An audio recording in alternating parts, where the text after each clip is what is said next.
তোমার মোবাইলে এরকম অনেক অ্যাপস আছে, আমি নাম নেবো না, প্রত্যেক 5 সেকেন্ড বা 10 সেকেন্ড একবার করে ক্যামেরা অন হয়, কারণ ইউ আর দ্য প্রোডাক্ট।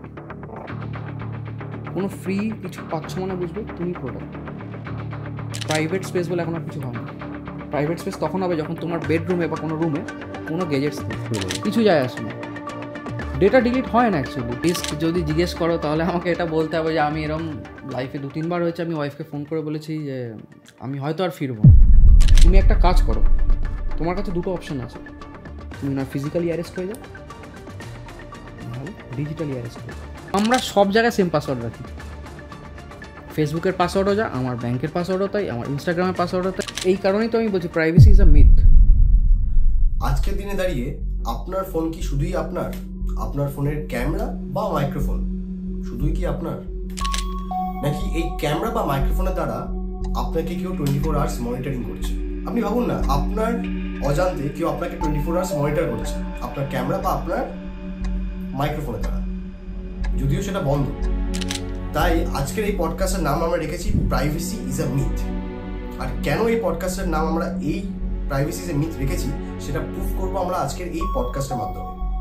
আমাদের টেকনোলজি যেমন একটা পজিটিভ দিক আছে, টেকনোলজি কিন্তু নেগেটিভ দিকও আছে, একটা ডার্ক সাইডও আছে, কিন্তু আমরা কখনো ডার্ক সাইডটা নিয়ে খুব একটা কথা বলি না। আজকের এই পডকাস্টটিতে আমরা ডার্ক সাইড নিয়ে কথা বলবো, আমরা কভার করবো ভেরিয়াস সাইবার রিলেটেড ক্রাইমস, আর সেখান থেকে কী করে আমরা মুক্তি পাবো সেই বিষয়ে কিন্তু আমরা আলোচনা করবো।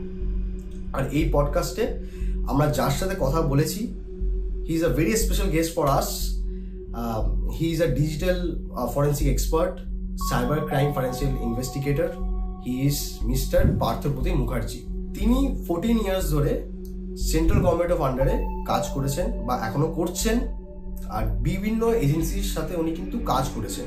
সো ওনার এই বিষয়ে নলেজটা ইজ ভাস্ট, আর আমরা কি করে নিজে থেকে প্রোটেক্ট করব সেই বিষয়ে কিন্তু আমরা অনেকটা জানবো আজকের এই পডকাস্টে।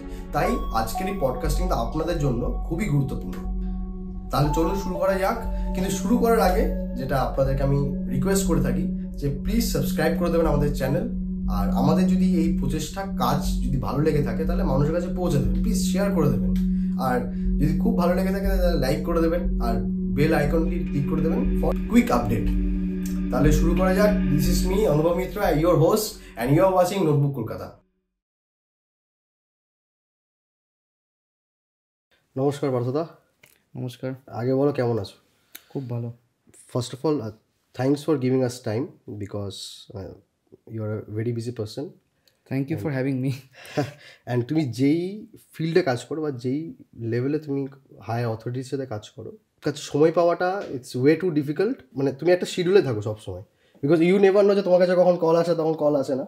এক্স্যাক্টলি। আমি অ্যাকচুয়ালি তোমার ইন্টারাপ্ট করছি, আমি শিডিউলে থাকি না অ্যাকচুয়ালি। আচ্ছা আচ্ছা, রাত 2টোর সময় ফোন আসে। আচ্ছা, যে কী করছো? এই তো ঘুমাচ্ছি স্যার। আরে এটা ঘুমানোর টাইম নাকি? সোফার মধ্যে পেন ড্রাইভ পাওয়া যাচ্ছে, শিগগিরই আসো, গাড়ি পাঠাচ্ছি। এটা হচ্ছে আমার স্কেডিউল। আর আর মেন ব্যাপারটা যে আমি এই সময় কেন এই টপিকটা বেছে নিয়েছি তার একটাই কারণ, বিকজ এখন কল করলে না কারোর কলার টিউন ডিরেক্টলি শোনা যায় না। আমরা যেটা শুনতে পাই সেটা হচ্ছে অ্যাওয়ারনেস মেসেজ, যেটা গভর্নমেন্ট অফ ইন্ডিয়া আমাদের দিচ্ছে। অ্যান্ড আজকের দিনে দাঁড়িয়ে it is a very crucial topic, cyber crime. And you have been working for government of India last 14 years, I guess, 14 approx, under various department, various agency. তুমি অনেক কেসের সাথে তুমি ইনভেস্টিগেট করেছো, অনেক কেসে যেগুলো খুব ক্রুশিয়াল আমাদের ইন্ডিয়ার জন্য। So in this podcast we will discuss about various case, তোমার লাইফ এক্সপিরিয়েন্স নিয়ে। অ্যান্ড অ্যাজ আ ইনভেস্টিগেটর তুমি যে ইনভেস্টিগেশনগুলো করেছো এগুলো আমরা মানুষের সাথে শেয়ার করবো। অ্যান্ড আরেকটা জিনিস যেটা last but not the least before introducing, তুমি আমাকে কলে একটা কথা বলেছিলে যে privacy is a myth. Correct. ওই টপিকটাকে ভার্সলি আমরা একটু এক্সপ্লোর করবো। আগে বলো নোটবুক কলকাতার এই মানে পডকাস্ট এসে তোমার কেমন? এক্স্যাক্টলি এটাই বলতে যাচ্ছিলাম যে প্রথমত ধন্যবাদ তোমাদের নোটবুক কলকাতাকে। থ্যাংক ইউ আমাকে এরকম একটা এপিসোডে ডাকার জন্য। এবং আমার সবথেকে ভালো লাগছে এই এপিসোড নিয়ে তোমরা এই মুহূর্তে কাজ করছো, কারণ এটা নিয়েই মানুষ সবথেকে বেশি কনসার্ন। এক্স্যাক্টলি, ঠিক ঠিক আছে, সাইবার ফ্রড নিয়ে। সাইবার ক্রাইম তার থেকে বেটার বলবো সাইবার ফ্রড। আমি কেন সেটা পরে আসছি। এবং তোমাদের বাকি কাজ তো আমি দেখতেই থাকি রেগুলার, মানে নো ডাউট অসাধারণ কাজ করছো তোমরা, এবং এমন এমন টপিক নিয়ে কাজ করছো আমার মানে এটা আমি বলতে বাধ্য হচ্ছি। তুমি যখন ফার্স্ট যেদিন কল করেছিলে আমাকে আচ্ছা যে এরকম একটা এপিসোড তুমি কভার করতে চাও, আমি সত্যি কথা বলতে আমি ভেবেছিলাম তোমাকে না বলবো, আচ্ছা, সেটা আমি আজকে তোমাকে বলছি, আমি ভেবেছিলাম নাই বলবো, ভাগিস নাটা বলো না। এবং আমি জানতাম আমি না বলবো, হ্যাঁ কারণ আমি এর আগেও অনেকবার এরকম হয়েছে মিডিয়ার সামনে গেছি, বাট আমি নর্মালি মিডিয়ার সামনে কোনোদিন আসিনি, কারণ আমি এমন একটা প্রফেশনে আছি, আমি চাই না খুব একটা মিডিয়ার সামনে আসতে বা এরকম টপিক নিয়ে ডিসকাস করতে, কারণ অনেক সেন্সিটিভ কাজের মধ্যে থাকি, তো সেগুলো যত কম ডিসকাস করা যায় তত ভালো। বাট মানে তুমি কল করার পর তোমার হয়তো মনে আছে আমি তোমাকে বলেছিলাম আমি 2 দিন বাদে তোমাকে শর্ট আউট করে জানাচ্ছি আমি একটু বিজি আছি, আমি 2 দিন বাদে আমি তোমাকে কল করছি, এটা নিয়ে আলোচনা করব।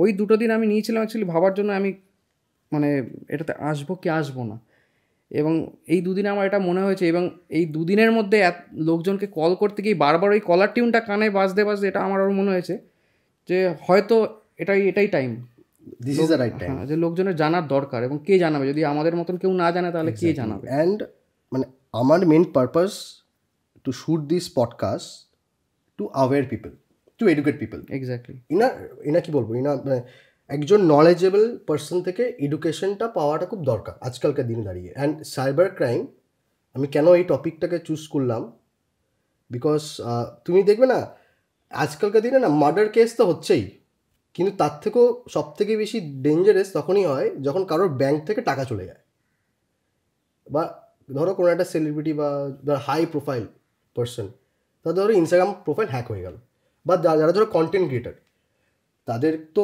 মানে রুটি রোজগার তো তোমার এই সোশ্যাল মিডিয়ায় রেগুলার এগুলোই চলছে।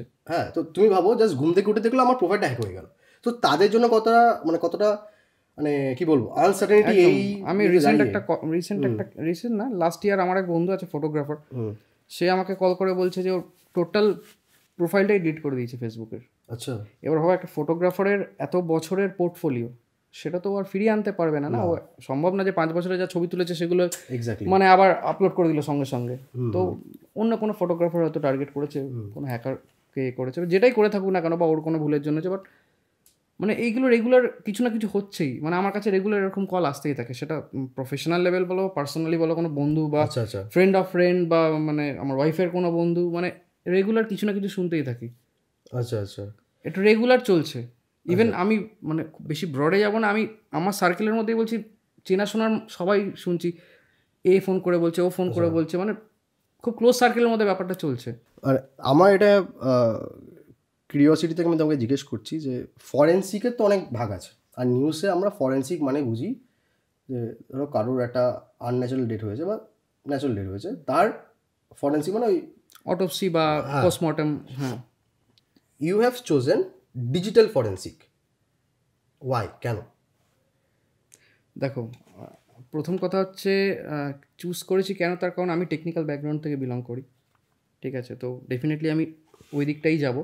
এবং ফরেন্সিক বলতে ডেফিনেটলি আমরা ওটাই বুঝি, পোস্টমর্টম বা অটোপসি, মানে ফরেন্সিক কথাটা শুনলেই মাথায় আসে কেউ লিভার কিডনি কাটছে ল্যাবে বসে, এক্স্যাক্টলি, কটার সময় মার্ডার হয়েছে, কী ব্যাপার, এইগুলো। তো ফরেন্সিক সায়েন্স বেসিক্যালি এটার অনেকগুলো ব্রাঞ্চ আছে। আচ্ছা, ব্যালিস্টিক্স হতে পারে, সেটা কোন গান থেকে চলেছে, কত এর বুলেট ছিল, সেটা ব্যালিস্টিক্সের মধ্যে চলে যাচ্ছে, রাইট। তুমি হ্যান্ডরাইটিং ফরেন্সিক হয়, কারণ হ্যান্ডরাইটিং পড়ে তুমি যারা এক্সপার্ট তারা বলতে পারে যে এটা তার হ্যান্ডরাইটিং কী নয়, এরকম অনেক রকম ব্রাঞ্চ হয়। তো ডিজিটাল ফরেন্সিক সেরকমই একটা ব্রাঞ্চ। আমরা যেটা ফরেন্সিক বলতে বুঝি সেটা একটা প্যাথোলজিক্যাল দিকে চলে যাচ্ছি। আচ্ছা, মানে বেসিক্যালি 2 রকমের হয়, একটা ক্লিনিক্যাল হয়। আচ্ছা, হ্যাঁ, ক্লিনিক্যালে কী হচ্ছে তোমার মানে পার্টিকুলার কী রোগ হয়েছিল, কেউ মারা গেছে, সেটার জন্য সে দেখতে পারে, সেটা নট নেসেসারি কোনো ক্রাইম ইনভলভ হতে পারে। মানে তুমি একটা পেশেন্টকে দেখছো মারা যাওয়ার পরে যে সে ক্যান্সারে মারা গেছে না কিছু, সেটা ক্লিনিক্যালি হয়ে যাচ্ছে। আর যেটা মানে আমরা যে অ্যাঙ্গেলে ফরেন্সিক ভাবি সেটা ক্রিমিনাল অ্যাঙ্গেলে একটা হচ্ছে, কোনো কেস এসছে, সেটা কেন মার্ডার হয়েছে বা কিছু আনন্যাচারাল ডেথ বেসিক্যালি, ঠিক আছে। ন্যাচারাল ডেথের ক্ষেত্রে সেটা ক্লিনিক্যাল হতে পারে, ঠিক আছে। তো আমাদের যে কাজটা অনেকটা সমস্ত ফরেন্সিক একই রকমের ব্যাপার হয়। আজকে তুমি একটা ক্রাইম সিনে গেছো, আমরা ফরেন্সিক বলতে প্রথম যেটা ভাবি মুভিতে, একটা ক্রাইম সিন হয়েছে, একটা বডি পড়ে আছে, তো সেখানে ধরো একটা মার্ডার উইপন পড়ে আছে, একটা নাইফ পড়ে আছে ধরো। তো আমরা এত বছরে মুভি দেখে থেকে এটা তো বুঝে গেছি ওই নাইফটা যে কেউ গিয়ে তুলে নেবে না, কোনো পুলিশ ওটা ধরবে না। না ফরেন্সিকের টিম আসে, তারা মুখে মাস্ক পরে হতে পারে, হাতে গ্লোভস পরে ধরে, মানে একটা চুল পেলেও সেটা থেকে বার করে নেয় হু ইজ দ্য ক্রিমিনাল। চুলটাকে এরকম হাতে না ধরে গ্লোভস পরা অবস্থাতেও পিন দিয়ে ধরে প্লাস্টিকে র্যাপ করে নিয়ে যাচ্ছে। কারণটা কি? দুটো কারণ, ওই এভিডেন্স থেকে নিজেকে বাঁচানোর জন্য, আর নিজের থেকে ওই এভিডেন্সকে বাঁচানোর জন্য। কীরকম? একটা ওর মধ্যে অনেক ইনফেকশন থাকতে পারে, তুমি ডাইরেক্ট নেকেড হাতে ধরলে তোমার ট্রান্সমিট হতে পারে অনেক রকমের, আমি বেশি ডিটেলসে যাচ্ছি না, বলছি জাস্ট তুমি কেন একটা ব্লাডে হাত দেবে। সেমভাবে তুমি যদি নাইফটা নিজে হাতে নিয়ে নাও, ওর মধ্যে তো মার্ডারের ফিঙ্গারপ্রিন্ট আছে, তো তুমি তো তার উপর নিজের ফিঙ্গারপ্রিন্টটা দিয়ে দিচ্ছ। তো তাহলে তুমি যখন নেক্সট টাইম যখন ওটা নিয়ে মানে ল্যাবে দেওয়া হবে, তো তোমারও ফিঙ্গারপ্রিন্ট আসছে না, এক্স্যাক্টলি, তুমি ওভারল্যাপ করাচ্ছ ব্যাপারটাকে, তো ডেফিনেটলি তুমি চাইবে না তোমার ফিঙ্গারপ্রিন্ট ওখানে আসুক না। তো সেই কারণে গ্লভস পরা হয়। সিমিলারলি আমরা যখন কোনো কম্পিউটার বা কোনো হার্ড ড্রাইভ পাই, কোনো ক্রাইম সিন বলো, কোনো ফিনান্সিয়াল ক্রাইম স্পটে বলো, আমরা ডাইরেক্ট গিয়ে ওই পেন ড্রাইভ বা হার্ড ড্রাইভটা নিয়ে আমাদের ল্যাপটপে লাগিয়ে দিতে পারি না।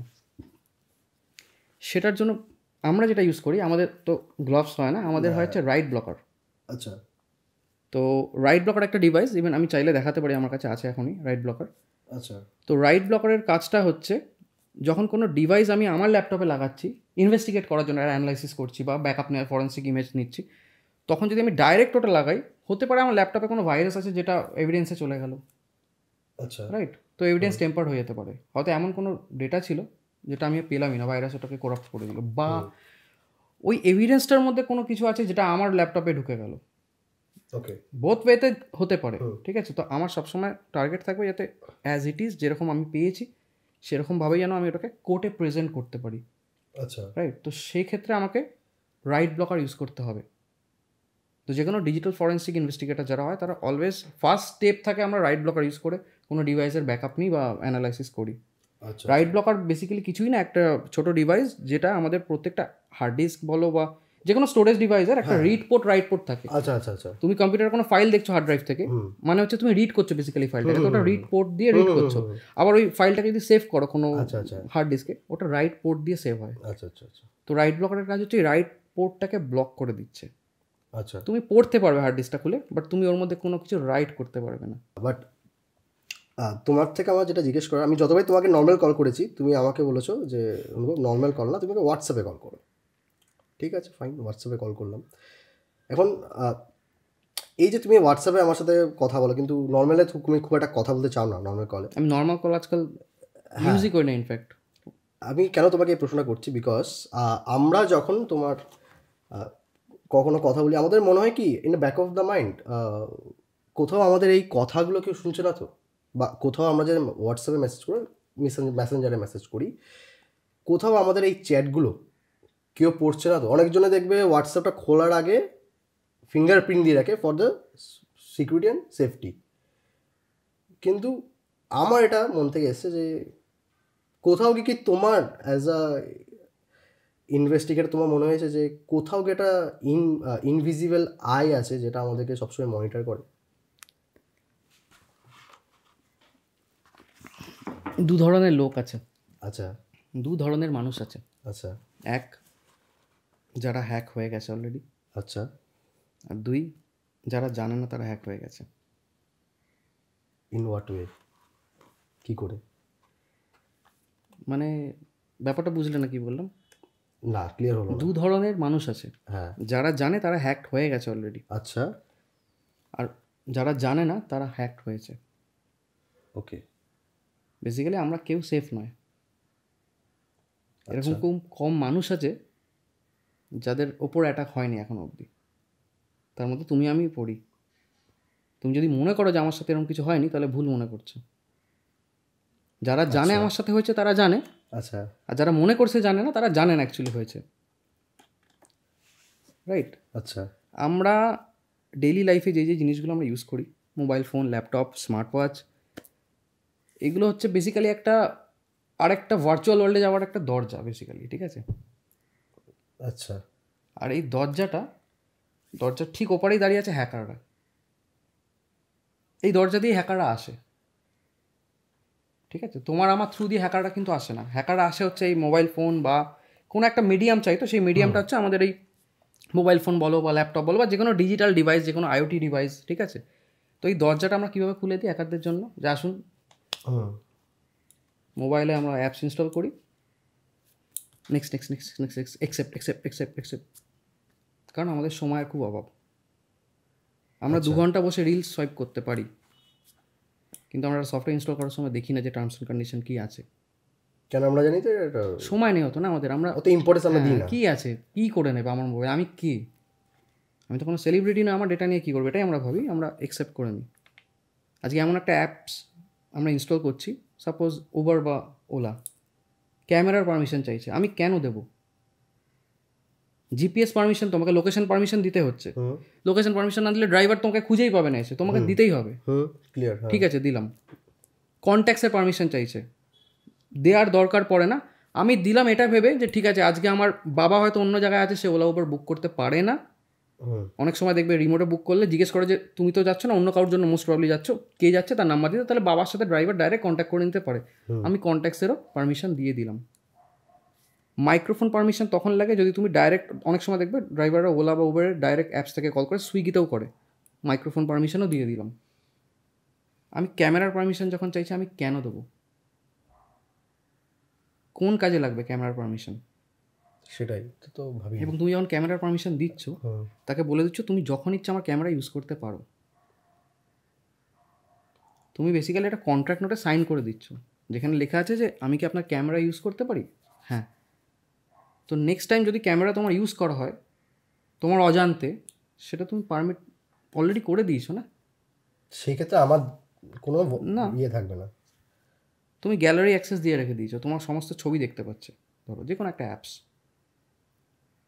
তুমি পারলে দর্শকদের একবার কোনো সময় প্লে স্টোর বা অ্যাপ স্টোরে গিয়ে, ফেসবুকে, আমি ফেসবুক নিয়ে আমার কিছু নেই, যে কোনো অ্যাপস নিয়ে দেখাতে পারো, আমি ফেসবুক নিয়ে বলছি কারণ সবাই ফেসবুক ইউজ করে, তাই ফেসবুকের গিয়ে একদম নিচে চলে গিয়ে দেখবে তো কী কী অ্যাক্সেস করে মোবাইলের, কী কী অ্যাক্সেস নেয়, ওখানে দেওয়া থাকে নিচে।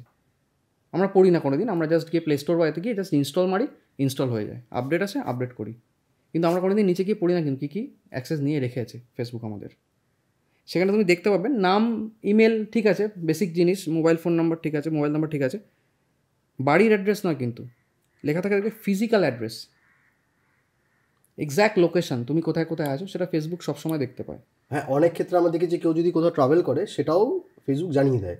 হ্যাঁ, travelling to Singapore, travelling to, হ্যাঁ, না সেটা তো সে, হ্যাঁ সেটা তো তুমি কোনো, তুমি দেখবে কোনো রেস্টুরেন্ট থেকে বেরোলে অনেক সময় রিভিউ চলে আসে অটোমেটিক গুগল থেকে বা ফেসবুক থেকে, কেমন লেগেছিল, তুমি কি জানোইনি, কোনো চেক ইন করোনি, সবসময় তোমাকে ওয়াচ করছে। তো তুমি যদি ওখানে গিয়ে দেখো, তোমার ওখানে ফিজিক্যাল লোকেশন দেওয়া আছে, তোমার সেক্সুয়াল ওরিয়েন্টেশন দেওয়া আছে, তুমি স্ট্রেট না গে নাকি সেটাও ওখানে ফেসবুক লেখা আছে, আমি কিন্তু এটা অ্যাক্সেস করতে পারি। তোমার পলিটিক্যাল ভিউজ ওখানে দেওয়া আছে, তুমি কাকে ভোট দিয়েছো সেটা কিন্তু ফেসবুক জানে, এবং সেটা ফেসবুকই বলছে। আমি কিন্তু এরকম কোনো সিক্রেট শেয়ার করছি না, ফেসবুক নিচে লিখে দিয়েছে নিজেই যে আমি কিন্তু এইগুলো অ্যাক্সেস করবো, তাতে কি তুমি ইউজ করবো আমাকে? তুমি বলছো হ্যাঁ ইউজ করবো, বাই নট। তো এরকম আরও ইনফরমেশন, তুমি যদি লিস্ট, আমি লিস্ট বললে শেষ হবে না, তুমি দেখবে এরকম প্রচুর ইনফরমেশন আমরা দিয়ে রেখেছি। ক্যামেরা, ইয়েস, তোমার মোবাইলে এরকম অনেক অ্যাপস আছে, আমি নাম নেবো না, প্রত্যেক 5 সেকেন্ড বা 10 সেকেন্ড একবার করে ক্যামেরা অন হয় এবং আমাদের ছবি, এক্স্যাক্টলি। আমি এখন কথা বলছি, আজকে পডকাস্ট শেষ হওয়ার পর দেখবে যতজন এখানে আছে তাদের ফোনে এমন এমন কিছু অ্যাড আসবে, তুমি ভাববে কেন আসছে। আমি হয়তো ফরেন্সিক নিয়ে রেগুলার কোথাও না কোথাও কথা বলি, আমার কাছে নতুন হবে না, তোমাদের কাছে আজকে হয়তো হতে পারে যে ফরেন্সিক নিয়ে কিছু কিছু বা রাইট ব্লকার নিয়ে কিছু এলো, আসতেই পারে, কারণ কেউ না কোথাও শুনছে আমাদের, না মানে কোথাও গিয়ে মনে হয় যে আরে এই অ্যাডভার্টাইজমেন্টে দেখাচ্ছে, আরে এটার কথা তো আমি ভাবছিলাম, তাহলে কী করে আমার মাইন্ডে পড়ছে। একটা সময় ছিল, তুমি মনে করে দেখবে আমাদের কলেজ টাইমে, তখন আমরা কুকিজ বুঝতাম, কুকিজ, ইন্টারনেটের হিস্ট্রি ক্লিয়ার করে দেবো, কুকিজ ক্লিয়ার হয়ে গেলে আমাকে আর কেউ ট্র্যাক করতে পারবে না। কারণ তখন আমরা ধরো সার্চ করেছি, আমি গাড়ি চেক করছি, আমরা গাড়ি কিনবো, তখন ওই কুকিজ পড়ে নিয়ে হয়তো অ্যাড আসতে শুরু করতে পারে, কিন্তু এখন সেই ব্যাপারটা আর নেই। এখন তুমি সারাদিনে যা করছো প্রত্যেকটা জিনিস যাচ্ছে কিন্তু এদের কাছে, এবং এদের বলতে যদি তুমি জিজ্ঞেস করো কাদের কাছে, সেটা কোম্পানি বলতে পারো, অ্যাপস বলতে পারো, বা থার্ড পার্টি, ইনভিজিবল আইটা, রাইট রাইট। বাট এটা কতটা হার্মফুল আমাদের, তো তাহলে কিছুই প্রাইভেসি রইল না। এই কারণেই তো আমি বলছি privacy is a myth, privacy is a myth. আচ্ছা তুমি গাড়িটা নিয়ে ভাবছো, হ্যাঁ, তুমি এটা নিয়ে ভাবো যে আমাদের বেডরুমে সবসময় আমরা কি কথা বলছি সেটা কেউ শুনছে, এবং সেটা মেশিন শুনছে কিন্তু কোনো লোক নয়, এবং সেখানে প্রসেস হচ্ছে যে এই লোকটা বেসিক্যালি কীরকম, বাড়িতে কি আসার পর কি কথা বলে। এই মেশিনটার কথা বলছো বাই এনি চান্স? এক্স্যাক্টলি। তোমার সামনে যে মেশিনটা আছে সেটাও, ইভেন এইটাও, তোমার কি মনে হয় এটা শুনতে পাচ্ছে না? সিরিয়াসলি? আমরা কেন ইউজ করি এটা? অ্যালেক্সা, হেই সিরি, এগুলোকে কী বলে? ওয়েক আপ করাই না আমরা অ্যালেক্সা বা সিরিকে, কী বলি? হেই সিরি। সিরি শুনছে, দেখো অলরেডি ডিটেক্ট করছে, ঠিক আছে? আমি হেই সিরি বলছি, যাই হোক আমার ফোনে নিচ্ছে, সবসময় শুনছে বলে না হেই সিরিটা শুনছে। হেই সিরিটা বাফার করছে কি করে? সিরি কি করে বাফার করছে? সিরিকে ডাকছো তুমি, আজকে তুমি আমি আর একটা ছেলে রাস্তায় দাঁড়িয়ে আছি, তিনজন, আমি তোমার কথা শুনছি না, আমি অন্যদিকে তাকিয়ে দাঁড়িয়ে আছি, তুমি বাকিদের সাথে কথা বলছো, আমি সেটা কি শুনতে পাচ্ছি না? ডেফিনেটলি শুনতে পাচ্ছি, বাট আমি রেসপন্স করছি না, কারণ তুমি তো আমাকে ডাকছো না, তোমার নাম নিচ্ছি না। হ্যাঁ, আমি দাঁড়িয়ে আছি, আমি অন্য একটা কাজ করছি, এবার তুমি ওটা বললে পার্থদা শোনো, আমি কি করে শুনলাম? মানে বাকি কথাগুলো কি আমি শুনিনি? আমি বাকি সব কথাগুলো শুনছিলাম, সেখান থেকে পার্থদা কথাটা আমি ফিল্টার করলাম, ও আমাকে ডাকছে, হ্যাঁ অনুভব বলো। আর আমি যদি কানে কিছু বন্ধ করে রাখতাম যে আমি কিছুই শুনতে পাইনি, খালি পার্থদা, সেটা তো পসিবল না, আমাকে পুরোটা শুনতে হবে, সেখান থেকে আমি বুঝবো যে আচ্ছা আমাকে ডাকছে। এক্স্যাক্টলি। তো এক্স্যাক্টলি সিরি বলো বা বাকি আরও যত ভয়েস অ্যাপ আছে, মানে ওটাকে কী বলে, ভয়েস অ্যাসিস্ট্যান্ট যারা আছে, তারা সমস্ত কিছু শুনে সেখান থেকে বাফার করছে না, সিরি বলছে বা অ্যালেক্সা বলছে বা হেই গুগল বলছে বা যেটাই বলছে। কিন্তু আমার কথা হচ্ছে ওরা আমাদের কথাটা শুনে কী করবে? এক্স্যাক্টলি এইখানেই হচ্ছে ব্যাপারটা, যে আমরা ভাবি যে আমি কোনো সেলিব্রিটি নয়, আমি কোনো পলিটিশিয়ান নয়, তো আমার কথা নিয়ে কেউ কী করবে, আমাকে ব্ল্যাকমেল করবে? না, আমাদের প্রত্যেকটা কথা এখন এআইএমএলে, ওটাকে কেউ, দেখো কোনো মানুষ বসে তো এটা পসিবল না, তুমি জানো, আমাদের প্রত্যেকটা কথা নিয়ে সেটার প্যাটার্ন বানিয়ে মার্কেটিং হচ্ছে। Data is the new currency, ঠিক আছে? আচ্ছা, ডেটার থেকে দামি জিনিস এই মুহূর্তে কিছু নেই। খুব ঠান্ডা মাথায় ভেবে দেখো, আমরা হোয়াটসঅ্যাপ ইউজ করি, তুমি জানো হোয়াটসঅ্যাপ কবে এসেছিল? 2008-9 মোস্ট প্রবলি, তখন হোয়াটসঅ্যাপ তখন প্রথম আসে। হোয়াটসঅ্যাপ কিন্তু ফেসবুকের ছিল না, মেটার ছিল না, হোয়াটসঅ্যাপ আর অন্য একজন লোক বানিয়েছিল। তো হঠাৎ করে 2013 সালে, মোস্ট প্রবলি 13ই হবে, 12-13তে, হঠাৎ করে ফেসবুক কেন হোয়াটসঅ্যাপকে কিনে নিল? এটা ভেবে দেখেছো? কত টাকায় কিনেছিল জানো? কত টাকা? $20 বিলিয়ন, 1,14,000 কোটি, এরকম কিছু হবে। হোয়াটসঅ্যাপ একটা ফ্রি অ্যাপ, হ্যাঁ, এক্স্যাক্টলি। তাহলে আমাকে একটা কথা বলো, এত টাকা দিয়ে হোয়াটসঅ্যাপ কিনে কিভাবে প্রফিট করছে কোম্পানি, এটা কখনো ভেবে দেখেছো? না। $20 বিলিয়ন দিয়ে যখন একটা ফ্রি অ্যাপস কেনা হচ্ছে, যেটা থেকে কোনো প্রফিট হওয়ার কথা নয়, এরকমও নয় যে হোয়াটসঅ্যাপে অ্যাড আসেন, ফেসবুক, চলো আমি ফেসবুক মেনে নিলাম, ফেসবুকে অ্যাড আসে, অ্যাড থেকে প্রফিট আসতে পারে, হোয়াটসঅ্যাপে কোনো অ্যাড আসে না, জাস্ট আমরা 1-to-1 কনভারসেশন হয় বা গ্রুপ কনভারসেশন হয়, আর কিছুই আসে না। রিসেন্টলি চ্যানেল খুলেছে, যেখানে অনেক চ্যানেল আসছে, যাচ্ছি না ওটাতে, আমি নর্মাল কথা বলছি, কোনো জায়গা থেকে কোনো প্রফিট করার জায়গা নেই। তাহলে কেন কিনলো? কারণ ইউ আর দ্য প্রোডাক্ট। কোনো ফ্রি কিছু পাচ্ছ মানে বুঝবে তুমি প্রোডাক্ট। আমরা রেগুলার যে কনভারসেশনগুলো করছি হোয়াটসঅ্যাপে, সেগুলো তো আমরা কেউ না কেউ পাচ্ছে, রাইট? তো ডেটা নিয়ে ওদের কাজ, কিন্তু এই ডেটা, তোমার আমার ডেটা নিয়ে, হ্যাঁ বলো, এই ডেটাগুলো নিয়ে ওরা বেসিক্যালি চাইছেটা কি করতে? দেখো এই ডেটাগুলো নিয়ে যদি তুমি বলো, ডেফিনেটলি এই ডেটাগুলো নিয়ে আমাদের লাইফ অনেক ইজি হয়ে যাচ্ছে, তুমি যেটা চাইছো সেটা পেয়ে যাচ্ছ, তুমি যে প্রোডাক্ট কিনতে চাইছো সেটা তোমার কাছে চলে আসছে, মার্কেটিং হচ্ছে, অ্যাডভার্টাইজিং হচ্ছে, এটা নিয়ে একটা লোককে বুঝছে এই লোকটা কী চাইছে অ্যাকচুয়ালি। এটা ডার্ক সাইডটা কি? এটা ডার্ক সাইড বলতে, এবার তুমি যদি মনে করো আমার কাছে কিছু, আমি আমার এক বন্ধু আছে, আমি তাকে এই কনসেপ্টটা যখন বলেছিলাম, সে বলেছিল আমার কিছু যায় আসে না আমার ডেটা চলে গেলে, আমার কাছে আমার প্রাইভেসি কোনো ম্যাটারই করে না। এবার তুমি যদি সেইভাবে ভাবো যে আমার কাছে আমার প্রাইভেসি কোনো ম্যাটার করে না, তাহলে আলাদা ব্যাপার। তুমি যদি মনে করো যে তুমি তোমার মানে লাইফের সমস্ত জিনিস শেয়ার করবে না থার্ড পার্টিকে, তো সেক্ষেত্রে তুমি ভাবো তুমি সমস্ত কিছু শেয়ার করছো। তুমি যদি আজকে বলো যে ঠিক আছে চলো আমি কাল থেকে স্মার্টফোন ইউজ করবো না, তুমি স্মার্টফোন ইউজ করবে না, ঠিক আছে, তোমার বাড়িতে টিভি আছে, তুমি বললে সেটাও ইউজ করবো না, স্মার্ট ওয়াচ ইউজ করবো না। গুড।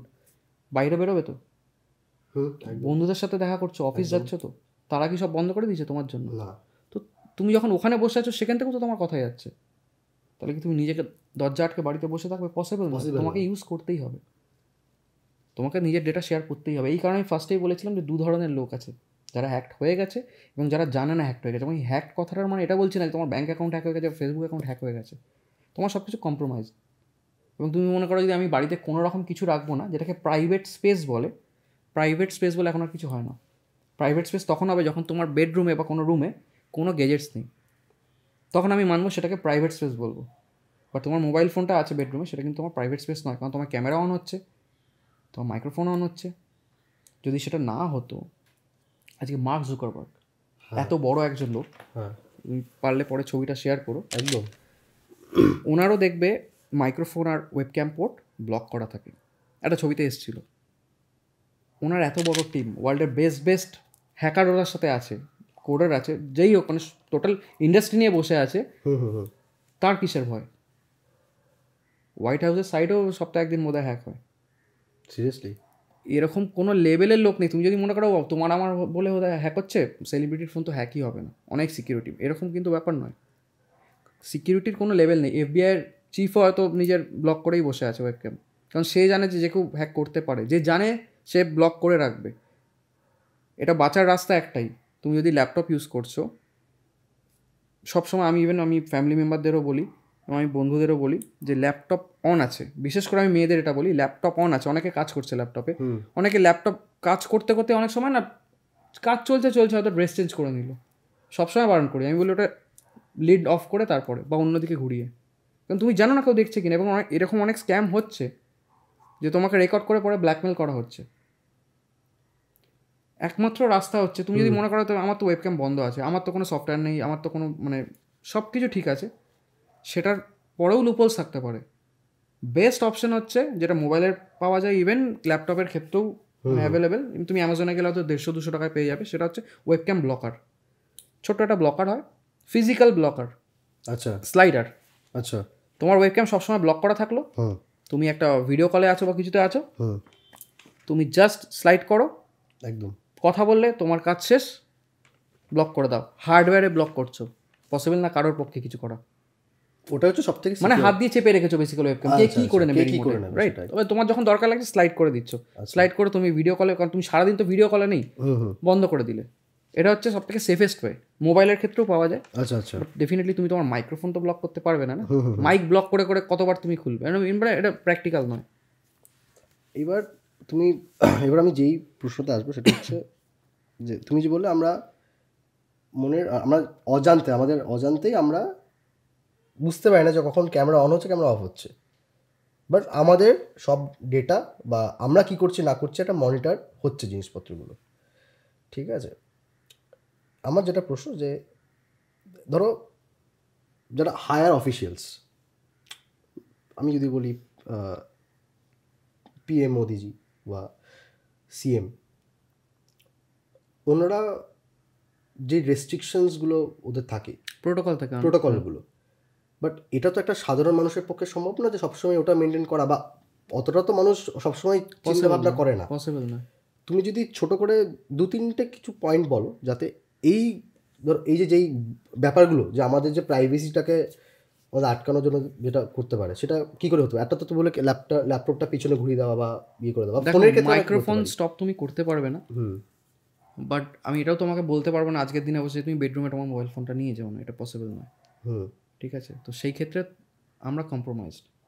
এবার তুমি যদি মনে করো যে তুমি সেরকম কিছু কথা বলছো বা তোমার প্রাইভেট লাইফ তুমি চাও না কাউকে শেয়ার করতে, আমি ডেফিনেটলি বলবো কোনো ডিভাইস না রাখতে। আমি তোমাকে এরকম কোনো সফটওয়্যার বা কোনো অ্যান্টিভাইরাস বা কোনো ইন্টারনেট সিকিউরিটি দিয়ে বোঝাতে পারবো না যে তুমি এটা রাখো, তোমার কোনো টেনশন নেই, তুমি জানো কোনো মাইক্রোফোন অন হচ্ছে না, সেটা নয় কিন্তু। আচ্ছা, এবং আজকের দিনে তোমার কোনো স্মার্ট ডিভাইস নাও যদি থাকে, এখন এরকম মাছি বা মশার সাইজের ড্রোন বেরিয়ে গেছে, যদি তোমার ট্র্যাক করতে চাই, যদি ফ্রিজের ওপরে এসে বসে থাকে, তুমি কিন্তু জানো না তোমাকে দেখছে। সিরিয়াসলি? হ্যাঁ একদম। তুমি জাস্ট অ্যামাজনে যাও না, পেয়ে যাবে। তো একটু বিশাল, তুমি জানোই না তোমাকে কেউ দেখছে কিনা, তোমার কাছে কোনো স্মার্টফোন নেই, তোমার কাছে কোনো স্মার্ট ডিভাইস নেই, ড্রোনে কন্ট্রোল করছে, তুমি জানোই না, তোমার জানলায় এসে বসে আছে। তোমার পর্দা খোলা আছে, তোমার গ্রিলে এসে বসে আছে মাছি, তুমি দেখতেই যাবে, বুঝবেই না ওটা মাছি নাকি ড্রোন। এত সুন্দর ড্রোন বেরিয়ে গেছে আজকাল। তো ওটা নিয়ে ভেবে কোনো লাভ নেই অ্যাকচুয়ালি। আমি আবার আসছি ওটার জন্য, privacy is a myth. Privacy কী করে পাবে তুমি? প্রাইভেসি ইজ আ মিথ, এরকম কিছু হয় না, কোনো লেভেলেই হয় না। যে লেভেলেই চলে যাও, প্রাইভেসি বলে কিছু নেই। তোমাকে বুঝতে হবে তুমি কার সামনে কী কথা বলবে বা কোন ডিভাইসের সামনে কী কথা বলবে। ওকে, এবার আমি আসবো যে তুমি যেহেতু গভর্নমেন্টের আন্ডারে অনেকগুলো ইনভেস্টিগেশন তুমি করেছো ফাইন্যান্সিয়াল ক্রাইমে,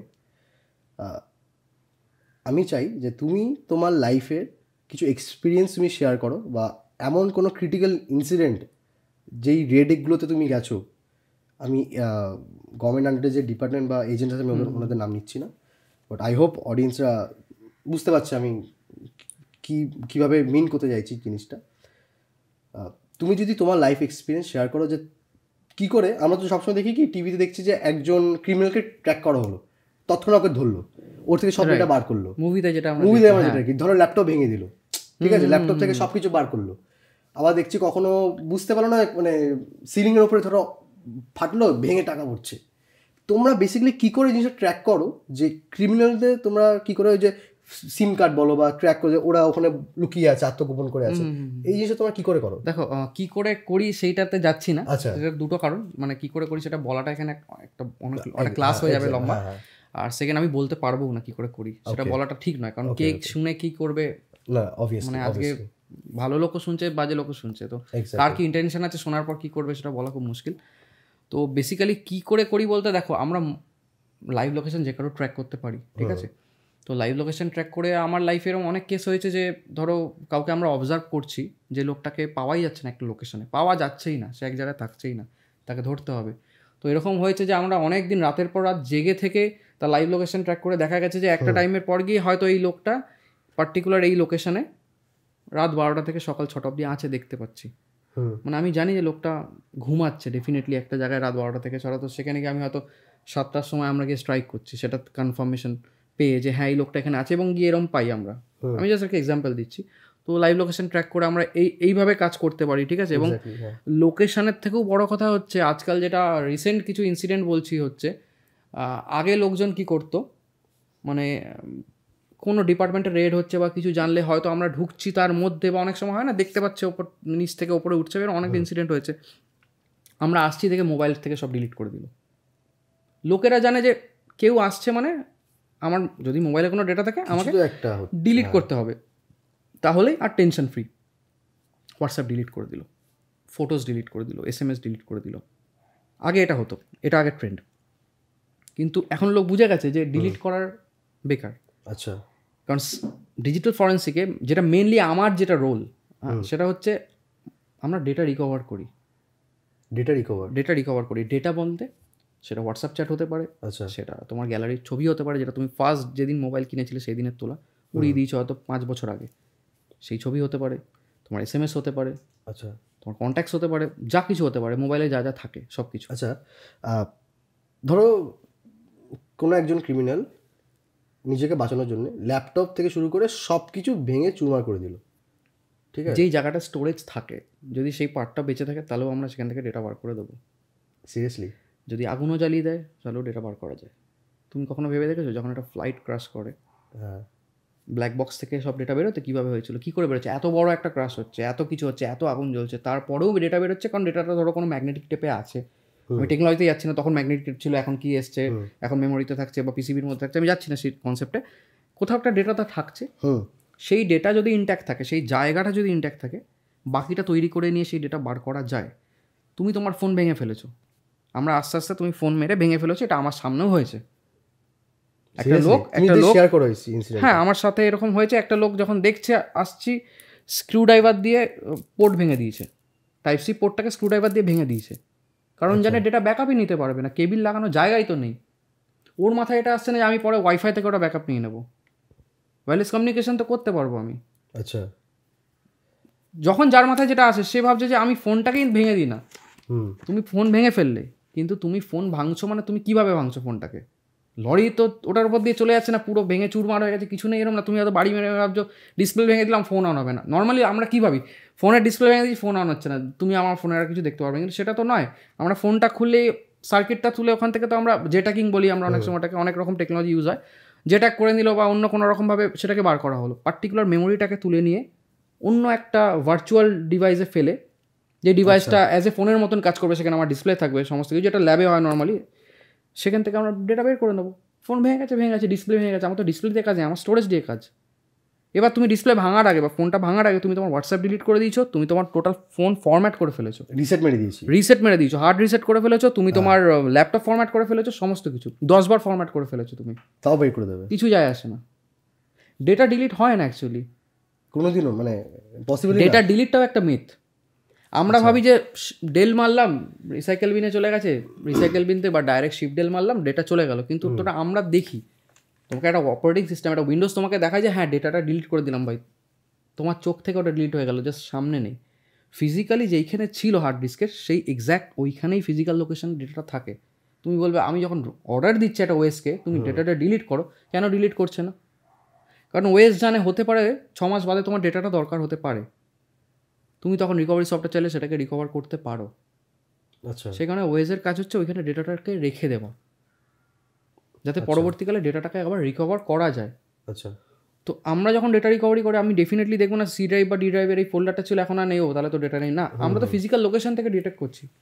তো সেখানে যা যা আছে অ্যাজ ইট ইজ চলে আসবে, সেটা তুমি মোবাইলের ক্ষেত্রে বলো বা হার্ড ড্রাইভ বলো, ল্যাপটপ বলো, যে কোনো স্টোরেজ ডিভাইসের ক্ষেত্রে এটা চলে আসে। আচ্ছা, এই 2 তলা পুরো টাকায় ভর্তি বা মাটির নিচে টাকা পুঁতে রেখেছে, ঠিক আছে, কিন্তু এই সমস্ত ইনভেস্টিগেট যখন তোমার করতে যাচ্ছ, এটা তো প্রচণ্ড চ্যালেঞ্জিং জব। কীরকম রিস্ক তোমার ফেস করো? দেখো রিস্ক যদি জিজ্ঞেস করো তাহলে আমাকে এটা বলতে হবে যে আমি এরম লাইফে 2-3 বার হয়েছে আমি ওয়াইফকে ফোন করে বলেছি যে আমি হয়তো আর ফিরবো না। আচ্ছা, তুমি ইনস্ট্যান্টগুলো বলতে পারবে একটু, কেসগুলো? কেস দেখো আমি কেসের নাম তো শেয়ার করতে পারবো না, বাট এরম অনেক সময় আমরা অনেক রিমোট এরিয়াতে যাই। আচ্ছা, রিমোট এরিয়াতে অনেক রকমের ইনসিডেন্ট তুমি জানো হয়, ঠিক আছে। তো এরকম অনেকবার হয়েছে। আমি একবার নর্থ ইস্টে গেছিলাম, আমি স্টেটের নাম নিচ্ছিলাম, নর্থ ইস্টে একটা কাজে গেছিলাম, সেখানে এরকম হয়েছিল যে মফের মধ্যে পড়ে গেছিলাম। আচ্ছা, তো সেখান থেকে প্রায় পালিয়েই ফিরেছি বলতে পারো আমরা, মানে পালিয়েই ফেরা। এবং আমি বাড়িতে অনেক সময় অনেক ইনসিডেন্ট হয় জানাই না, কারণ বেকার টেনশনে পড়ে যাবে। বাবা মাকে তো কোনো দিনই জানাই না, আমি ওয়াইফকে সবসময় জানিয়ে রাখি যে কিছু হলে জানিয়ে দিলে এরকম হয়েছিল, হয়তো মিডিয়াতে অন্য কিছু আসবে, বাট অ্যাকচুয়াল কেস কিন্তু এটা জেনে রাখো, কারণ আমি জানি না কে কি শুনছে, বাইরে কি বেরোবে কেউই জানে না। সেটা তোমরা তো ফিজিক্যালি স্পটে প্রেজেন্ট থাকো, স্পটে একদম একদম আমার মেন কাজ স্পটেই থাকে। আচ্ছা, আচ্ছা, মানে 2 রকমের কাজ আমাকে করতে হয় বা আমাদের করতে হয়। একটা হচ্ছে মেনলি যেটাকে তোমরা রেড বলছো, আমরা সার্চ অ্যান্ড সিজার বলি, যে কোনো উইংয়েরই ওটাই হয়। তো সার্চে আমাদের মেন কাজ থাকে ডেটা ব্যাকআপ নেওয়া, এই ডেটা রিকভারি করা, অ্যানালাইসিস করা। বাট পোস্ট সার্চে অফিসে কাজ থাকে, যে ব্যাকআপগুলো নিয়ে আসছি সেটাকেও তো কাউকে দেখতে হবে না। আমি যে হার্ড ডিস্কটাকে ব্যাকআপ নিয়ে আসছি সেটা কিসের জন্য, পরবর্তীকালে আরও 2 মাস 3 মাস 6 মাস ধরে ওটাকে অ্যানালাইসিস করবো, একটা ধরে দেখবো যে আনএনকাউন্টার্ড কিছু আছে কিনা, বা যেটাই হোক কেস স্পেসিফিক যেটা হয়। তো সেটা আবার বসে আমরা অফিসে কাজ করি, ঠিক আছে। ওটা অফিসের কাস্টাডিতে থাকে, ওখানে বসে আমাদের কাজ করতে হয়। তো বেসিক্যালি মোস্টলি দেখো 70-80% কাজ আমার ফিল্ডেই থাকে। মানে ধরো আমি লাস্ট 14 ইয়ার্স অ্যাটলিস্ট 1000-এর উপর সার্চ তো অ্যাটেন্ড করেছি। আচ্ছা, আচ্ছা, সবথেকে ডেঞ্জারাস কোনটা ছিল?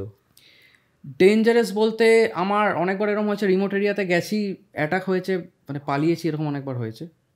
তো নর্থ ইস্টে যে ঘটনাটাই তোমায় বলছি, এরকম হয়েছিল যে মানে পালিয়ে, মানে কাজ কমপ্লিট করে আমরা বেরিয়েছিলাম, বাট আমাদের মানে তাড়া খেতে হয়েছিল আর কি। তো আমি অলমোস্ট ভেবে নিয়েছিলাম যে আমি আর নেই, কনফার্ম, মানে ওই ফিলিংসটা চলে এসেছিলো ভেতরে তখন, যে আমি হয়তো আর নেই, মানে একদম ক্লোজ টু ডেথ হয় না, যে আমি হ্যাঁ বুঝে গেছি এবার তো আমি নেই। তো সেরকম একটা তাড়া খেয়ে পালানোর মতন ব্যাপার, এবং পালানো মানে হাত দৌড়ানো না, গাড়ি চলছে পেছনে গাড়ি আছে, এরকম ব্যাপার হয়েছে। এবং আমি বেশি দূরে যদি না যাই, এটা অনেক দূরে গিয়ে রিমোট এরিয়ায় বলছি, কলকাতার মধ্যে এরকম একবার ইনসিডেন্ট হয়েছিল, একটা ফ্যাক্টরিতে একবার এরকম ইনসিডেন্ট তৈরি হয়েছিল, একটা মফ, সেখানেও আমরা এরকম মানে অলমোস্ট আমরা ভেবেছিলাম যে আর নেই। এটা অনেক বছর আগের কথা, মানে আই থিঙ্ক 2014-15 হবে। তো এরকম ইনসিডেন্ট হয়েছে। মানে আমরা যেটা টিভিতে বা মুভিতে দেখি, যে ব্যাপারটা যতটা মানে ভাবি যে ইন্টারেস্টিং একটা job, interesting, definitely interesting, but risk তো আছে। যে কনসিকুয়েন্সেসগুলো ফেস করতে হয় বা যেই রিস্ক ফ্যাক্টরগুলো আছে, আমরা অ্যাজ আ এন্টারটেইনার কি দেখি মুভিতে যে হ্যাঁ এগুলো হচ্ছে, কিন্তু রিয়েল লাইফ যারা ফেস করে তারাই জানে যে ব্যাপারটা কতটা আমরা বিপজ্জনক। মুভিতে যেটা দেখতে ভালো লাগে, হ্যাঁ। রিয়েল লাইফে যারা থাকে তারা চাইবে সেকেন্ড টাইম যেন লাইফে এরকম কোনোদিন ইনসিডেন্ট না হয়। আচ্ছা আমরা এগুলো দেখতে বেশি ভালোবাসি, বাট যারা রিয়েল লাইফে তারা কোনোদিন চাইবে না আমার সাথে এরকম কোনো ইনসিডেন্ট হোক, আচ্ছা কারণ খুব একটা মজার কিছু ব্যাপার নয়। আচ্ছা, তুমি যেহেতু বললে নর্থ ইস্টের নাম যেহেতু তুমি নিলে, ঝাড়খণ্ডের একটা ডিস্ট্রিক্ট হচ্ছে জামতারা, ঠিক আছে? আজ এই জামতারা নিয়ে সিরিজ বেরিয়েছে, মানুষজন একটা যখনই সিরিজটা বেরিয়েছে অনেকটা হাইপ হয়েছিল যে ইন্ডিয়ার সাইবার ক্রাইমের hub, right. So my question is যে কলকাতার মধ্যে কি এরকম জামতারা বা জামতারা অ্যাটলিস্ট মানে আমি বলছি যে জামতারা স্টাইল ক্রাইম, অ্যাকচুয়ালি ওটা নামই এখন হয়ে গেছে জামতারা স্টাইল ক্রাইম। আচ্ছা এবং খুব মজার কথা বলি, মেবি খুব তাড়াতাড়ি ডিকশনারিতে ওয়ার্ডটা চলে আসতে পারে, আচ্ছা কারণ এখন আমি সেদিনই কারোর থেকে শুনছিলাম যে আমার সাথে জামতারা হয়ে গেছে, মানে এটা একটা ওয়ার্ড হয়ে গেছে, আমার সাথে জামতারা হয়ে গেছে, আমার সাথে সাইবার ফ্রড আমার সাথে জামতারা হয়ে গেছে, মানে জামতারা স্টাইল হয়ে গেছে একটা, ঠিক আছে? আমি অনেকের থেকে এটা এখন শুনি, ঠিক আছে? আমি ইভেন সেদিন কোনো একটা ইন্টারভিউ দেখছিলাম, সেখানেও সে বলছিল যে মেরে সাথে জামতারা হয়ে গেছে, এরকম শুনছিলাম, মানে এটা খুব পপুলার হয়ে গেছে ব্যাপারটা এখন। আচ্ছা আচ্ছা ঠিক আছে, তো জামতারার মতন দেখো, প্রথমে আমি জামতারা যদি কেউ না জেনে থাকে আমি ব্যাপারটা একটু জাস্ট এক দু লাইনে বোঝাই। জামতারা হচ্ছে এমন একটা জায়গা, খুব অদ্ভুত লাগবে তোমার শুনতে, বিদ্যাসাগরের বেশিরভাগ সময়টা জামতারাতে কেটেছিল, জীবনের শেষ সময়টা জামতারাতে, মোহনার মধ্যে স্টেশনও আছে ওখানে। আচ্ছা উনি ওখানে পড়াতেন এবং ওই টাইমে উনি রাত্রিবেলা পড়াতেন, ওই টাইমে মনে হয় না রাত্রিবেলা আর কেউ পড়াতেন অন্য জায়গায়। তুমি যদি জামতারা আর বিদ্যাসাগর নিয়ে তুমি যদি ইউটিউবে দেখো অনেক কিছু পাবে। ওই টাইমে মহিলাদের, আদিবাসী মহিলাদের পড়াতেন উনি, এখন ওনার বাড়ি আছে ওখানে, অনেক কিছু আছে। তো সেরকম একটা জায়গায় এরকম একটা জিনিস আমার খুব খারাপ লাগে রিলেট করতে। বাট জামতারা এমন একটা গ্রাম, আমরা গ্রাম বলতে কি বুঝি? ছোট ছোট বাড়ি, মাটির ঘর থাকবে, মাটির ঘর, হ্যাঁ। বাট জামতারাতে তুমি যদি কোনোদিন যাও, ছোট ছোট বাংলো, আচ্ছা তার নিচে অডি, আচ্ছা ব্যাপারটা এরকম একটা গ্রাম। সবাই আইফোন প্রো ইউজ করছে, নর্মাল আইফোনও কেউ ইউজ করে না, এরকম একটা ব্যাপার। তুমি ওখানে গেলেই দেখতে পাবে যে মানে BMW, অডি এগুলোই চলে, এর নিচে কোনো গাড়ি চলে না। কেন? হিস্ট্রি অনেক আছে, আমি যাচ্ছি না সেটাতে। বাট এই যত সাইবার ফ্রড, আমরা এটাকে কি হ্যাকিং বলি, হ্যাকিং বলবো না এটাকে প্রথম কথা আমি, কারণ হ্যাকিং বললে হ্যাকারদের ডিগ্রেড করা হবে। আচ্ছা একটা হ্যাকারের অনেক নলেজ থাকে, একটা হ্যাকার হওয়া is not a matter of joke যে মানে তোমাকে ফোন করলাম তোমার থেকে টাকা নিয়ে নিলাম, ওরকম অত ইজি না। মানে হ্যাকিং ব্যাপারটা অন্য জিনিস, তোমার কোডিং নলেজ থাকে, তোমার নেটওয়ার্কিং নলেজ থাকে, অনেক কিছু থাকে। এদের কোনো নলেজ থাকে না, আর 5 পাসও হয় না। তো এদেরকে আমি হ্যাকার কী করে বলবো? এরা তোমার ডিভাইস হ্যাক করে না, কিন্তু এরা তোমাকে হ্যাক করে। আমাকে কি করে জিনিসটা?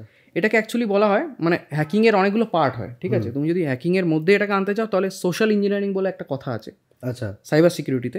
সোশ্যাল ইঞ্জিনিয়ারিং মানে হচ্ছে তোমার কোনো রকম কোডিং নলেজ নেই, তোমার টেকনিক্যাল কোনো নলেজ নেই, আচ্ছা তাতেও তুমি ব্যাংক ফ্রড করে লোকের টাকা নিয়ে নিচ্ছ। কী করে? তুমি লোকের সাইকোলজি নিয়ে খেলছো, রাইট? তুমি লোকের সাইকোলজি নিয়ে খেলছো। কীরকম? আমরা ভাবি যে মোবাইল থ্রু আমরা হ্যাক হচ্ছি, রাইট? আমাদের মোবাইল আছে তাই আমরা হ্যাক হচ্ছি, আমাদের ব্যাংকের টাকা চলে গেছে কারণ আমার মোবাইল ছিল, মোবাইল থেকে হ্যাক হয়েছে। অ্যাকচুয়ালি না, ওরা হ্যাক করছে তোমাকে, তোমার থ্রু মোবাইল হ্যাক করছে, মোবাইল থ্রু তুমি হ্যাক হচ্ছ না। আচ্ছা ভায়া তুমি মানে মোবাইল হ্যাক হচ্ছে কীভাবে?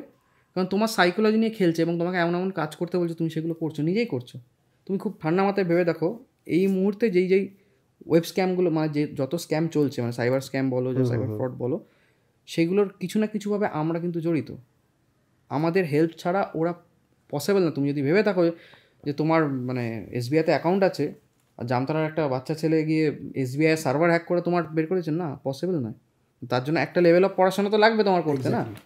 তো বেসিক্যালি কী করছে, তুমি নিজেই তুমি তুলে দিচ্ছ জিনিসটা, যে হ্যাঁ নাও আমি দিচ্ছি, তো OTPটা দেবেন, হ্যাঁ এই নাও, তুমি তার হাতে তুলে দিচ্ছ। তার আগে সে তার অর্গানাইজ ওয়েতে অনেক কিছু রেডি করে ফেলছে। আমার থেকে অনেক বেশি অর্গানাইজড ওরা জানে তোমাকে কোন টাইমে কল করতে হবে, মানে ওরা আমাদের পুরো শিডিউল ওরা মোটামুটি জানে। এক্স্যাক্টলি। তোমাকে সবসময় মানে ইনফরমেশনগুলো পাচ্ছে কোথায়? এক্স্যাক্টলি, এটাই হচ্ছে ব্যাপার। ডেটা কোথা থেকে পাচ্ছে? হ্যাঁ, প্রচুর জায়গা থেকে ডেটা লিক হয়। সব থেকে বেশি হ্যাক হয় বোধহয় ব্যাংক। আচ্ছা, জানতে পারবে না, কোনো ব্যাংক জানাবে না আমাদের ডেটা হ্যাক হয়েছে, ব্যাংকের রেপুটেশন থাকবে না। ব্যাংকের সার্ভার থাকে, সার্ভার হ্যাক হতে পারে। এরকম কোনো এমপ্লয়ি থাকতে পারে যে ডেটা বিক্রি করছে, কারণ ডেটা প্রচুর দামে বিক্রি হয়। আচ্ছা, ধরো আমি এরকম একটা কোম্পানিকে চিনতাম অনেক বছর আগে, যাদের কাজই হচ্ছে ডেটা সেল করা, ডেটা কালেক্ট করা, ডেটা সেল করা। কলকাতায় 10টা কলেজ আছে, কলেজের থেকে ডেটাবেস নিয়ে নিল, সেই ডেটাবেসটাকে অন্য অনেক এজেন্সিকে বেচছে। কীরকম এজেন্সি? যারা ধরো ক্লাস করা, মানে অনলাইন মানে কোচিং বা এই টাইপের, এদেরকে সেল করছে। আমি এটা জাস্ট এক্সাম্পল দিচ্ছি, ঠিক আছে? তোমার কাছে একটা ডেটাবেস আছে, যেখানে তোমার কাছে ধরো ডক্টরদের ডেটাবেস আছে, পুরো ডক্টরদের, ইন্ডিয়া সমস্ত ডক্টরদের ডেটাবেস আছে। তুমি ডেফিনেটলি এটা কোনো মেডিকেল কোম্পানিকে দিলে তার তো কাজে লাগবে না? কাজে লাগবে, সেটা। ডক্টর কী করছে না করছে, কখনো কি টাইমে, এভরিথিং। তো সেই ডেটাটা যেরকম থার্ড পার্টি কোম্পানিরা কিনছে, কোনো ইন্টেনশন নিয়ে নয়, কিন্তু তারা তাদের মার্কেটিং পারপাসে কিনছে, তাদের অ্যাডভার্টাইজ, তাদের মার্কেটিং, বাট সেরকম এরাও তো কিনছে। এবং এরা কিনে কী করছে, সেটাকে এইভাবে ইউজ করছে যে আমি জানি অনুভব 11:30-12টার সময় রোজ ঘুম থেকে ওঠে, ধরো আমি জাস্ট বলছি, একটা এক্সাম্পল দিচ্ছি। তো আমি ওকে কেন না ওই টাইমেই ফোন করি, ঘুমের ঘরে থাকবে, মানে জাস্ট ঘুম থেকে উঠে ফোনটা ধরলে এই টাইমে তোমার সাইকোলজিটা ওরকম কাজ করে, তুমি হয়তো দিয়ে দিতে পারো। বা তুমি একটা খুব বিজি তুমি একজন ডক্টর, তুমি জানো যে এই ডক্টর পার্টিকুলার এই হসপিটালে রোজ 2টো থেকে 3টে অবধি ওটি করে, 3টের পর একটা 15 মিনিটসের ব্রেক নিয়ে আবার ওটি করতে চলে যায়। ওই 15 মিনিটস ব্রেকে যদি তোমাকে টার্গেট করা খুব, তুমি কিন্তু তখন একটা এর মধ্যে থাকো। তো আমি সেটাই, মানে আমি একটা এক্সাম্পল দেবো যাতে অডিয়েন্স আরও বেশি রিলেট করতে পারে। সেটা হচ্ছে এই কেসটা আমার সাথে হয়েছে, আমার মানে অনেক চেনা পরিচিত, আই হোপ তুমিও রিলেট করতে পারবে। সেটা ইলেকট্রিক বিল আমরা যখন সিএসসি স্ক্যাম বলি, তো আমাদেরকে আসলে ফোন করা যায় 2 দিনের মধ্যে আপনার লাইন কেটে দেওয়া হবে, আপনি কাইন্ডলি আপনার বিলের মধ্যে যে নাম্বারটা আছে ওটা দিন, তারপর ওখান থেকে তারপর আসে আধার কার্ডের নাম্বার, একদম ঠিক আছে? তারপর জানি না in some way or the other ওরা পুরোটাই, তারপর দেখি হঠাৎ ব্যাংক থেকে টুং করে আওয়াজ, টাকা চলে গেল। একদম আমি ওটাই ওইভাবে রিলেট করতে চাইছিলাম যে মানে খুব ভেরি কমন ওয়ে ইলেকট্রিক বিলের যে সিএসসি স্ক্যাম খুব চলছে। এবং তুমি যদি খেয়াল করে দেখো, যেহেতু আমার কাছে এই ধরনের ফোন প্রচুর আসে, আমি দেখেছি যারা এজেড, এই জেনারেশনের কাছে বেশি কল আসে, কারণ এরা এই ব্যাপারগুলো কম বোঝে। যখন তোমার বাবা বা আমার বাবা শুনবে যে একটা ইলেকট্রিক বিল আমার মানে লাইন কেটে দিচ্ছে আজকে, ডেফিনেটলি তখন ভাবে কিছু করে আমি বাঁচি আগে। আমার বাবা তো দিয়ে দিচ্ছিলাম, দাঁড়া তারপর এক্স্যাক্টলি, মানে এবার তোমাকে বা আমাকে যদি বলা হয় যে আপনি ইলেকট্রিক বিল দিতে পারছেন অনলাইনে, আমি আপনারা পে করে দিই, সেটা আমাকে তোমাকে বলবে না, কারণ আমরা জানি। বাট ওই জেনারেশনকে বললে, যখনই বলবে আপনি তাহলে একটা কাজ করুন, আপনি অনলাইনে পেমেন্ট করুন। এবার ধরো তোমার বাবা বা আমার বাবা বলছে অনলাইনে পেমেন্ট, তো আমি জানি না, আমার ছেলে তো এখানে নেই, তো আমি কী করবো? আপনি জানেন না, কোনো অসুবিধা নেই, আপনি প্লে স্টোরে গিয়ে দেখুন টিম ভিউয়ার বলে একটা অ্যাপস আছে, আপনি ওটা ইনস্টল করুন, আমি আপনার হয়ে পেমেন্ট করে দিচ্ছি। ব্যাস, ওখানে টিম ভিউয়ার অন করলে তোমার টোটাল মোবাইল অ্যাক্সেস পেয়ে গেল। এবার ধরো কোনো তোমার ব্যাংক থেকে টাকা নিল, সেটা ওটিপি তোমার কাছে যাবে, ও তো টোটাল মোবাইলটাই দেখতে পাচ্ছে, স্ক্রিনটা, তো তোমার ওটিপিও সে দেখতে পাচ্ছে। আচ্ছা, রাইট, পেয়ে গেল। এবং সব থেকে মজার কথা বলি, এবং সব থেকে খুব একটা ভয়ের কথা বলি, সবাই ভাবে যে সব জায়গায় দেখবে অ্যাড আসে আজকাল, ফোনও বলছে যে কাউকে ওটিপি শেয়ার করবেন না, এটা বহু বছর থেকে আছে, ওটিপি কাউকে শেয়ার করবেন না, আননোন কোনো নাম্বার থেকে ভিডিও কল আসলে ধরবেন না। ওটিপি শেয়ার, এই আননোন ভিডিও কলের ব্যাপারটা তো আমি আসছি, ওটিপি শেয়ার করবেন না। তো আমাদের মাথায় একটা জিনিস ঢুকে গেছে যে ওটিপি শেয়ার না করলে আমরা সেফ। কিন্তু তুমি জানো ওটিপি শেয়ার না করেও আমাদের ওটিপি চলে যেতে পারে। কি করে? মানে তুমি কাউকে ওটিপি দিলে না, তাহলে কি করে যাবে? তারপরেও চলে যেতে পারে। নতুন একটা স্ক্যাম এসছে, এটাকে বলছে কল মার্জিং। আচ্ছা, কল মার্জিং কি? আজকে তোমার কাছে কোনো কল এলো আননোন নাম্বার থেকে, সে বলছে যে আমাকে অমুক আপনার নাম্বার দিয়েছে, ধরো নোটবুককেই কল করেছে, যে আমাকে এরকম একজন নাম্বার দিয়েছে, এই যে হোস্ট ছিল না আপনি, যার লাস্ট সাইবার সিকিউরিটি নিয়ে বললেন, পার্থদা আপনার নাম্বার দিয়েছে, তো আমি আপনার পডকাস্ট নিয়ে কিছু আলোচনা করতে চাই, আমি চাইছি একটা ভালো এপিসোড করতে। আচ্ছা, পার্টিকুলার টপিকে। তো এবং আপনাকে হয়তো পার্থদা এক্ষুনি কল করবে, ঠিক আছে, আপনি কলটা নিন, আমরা কনফারেন্সে এটা নিয়ে একটু ডিসকাস করতে চাইছি, খুব আর্জেন্ট একটা ম্যাটার, আমি নোটবুক কলকাতাকে একটা এপিসোড দিতে চাইছি এরকম। তো তুমি দেখলে পার্থদা ফোন করছে, খুব অড একটা নাম্বার। আচ্ছা, তুমি বললে এটা তো পার্থদা নাম্বার না, আমার কাছে সেভ করা। বললো না, এটা কোনো এটা হটলাইন বা ভিআইপি লাইন, যেটা ওরা যে টাইমসে বলে দিল যে না না না আপনি কলটা রিসিভ করুন, কারণ অন্য জায়গা থেকে ফোন করছে, এটা সেরকমই সেন্সিটিভ একটা ইস্যু, তোমার মাথাটা তৈরি করে দেবে ব্যাপারটাকে। আর তোমাকে এক নাম নিচ্ছে একজনের, তুমিও ভাবছো হ্যাঁ পার্থদা বলছে, মানে কেউ তো চেনাশোনা কেউ হবে।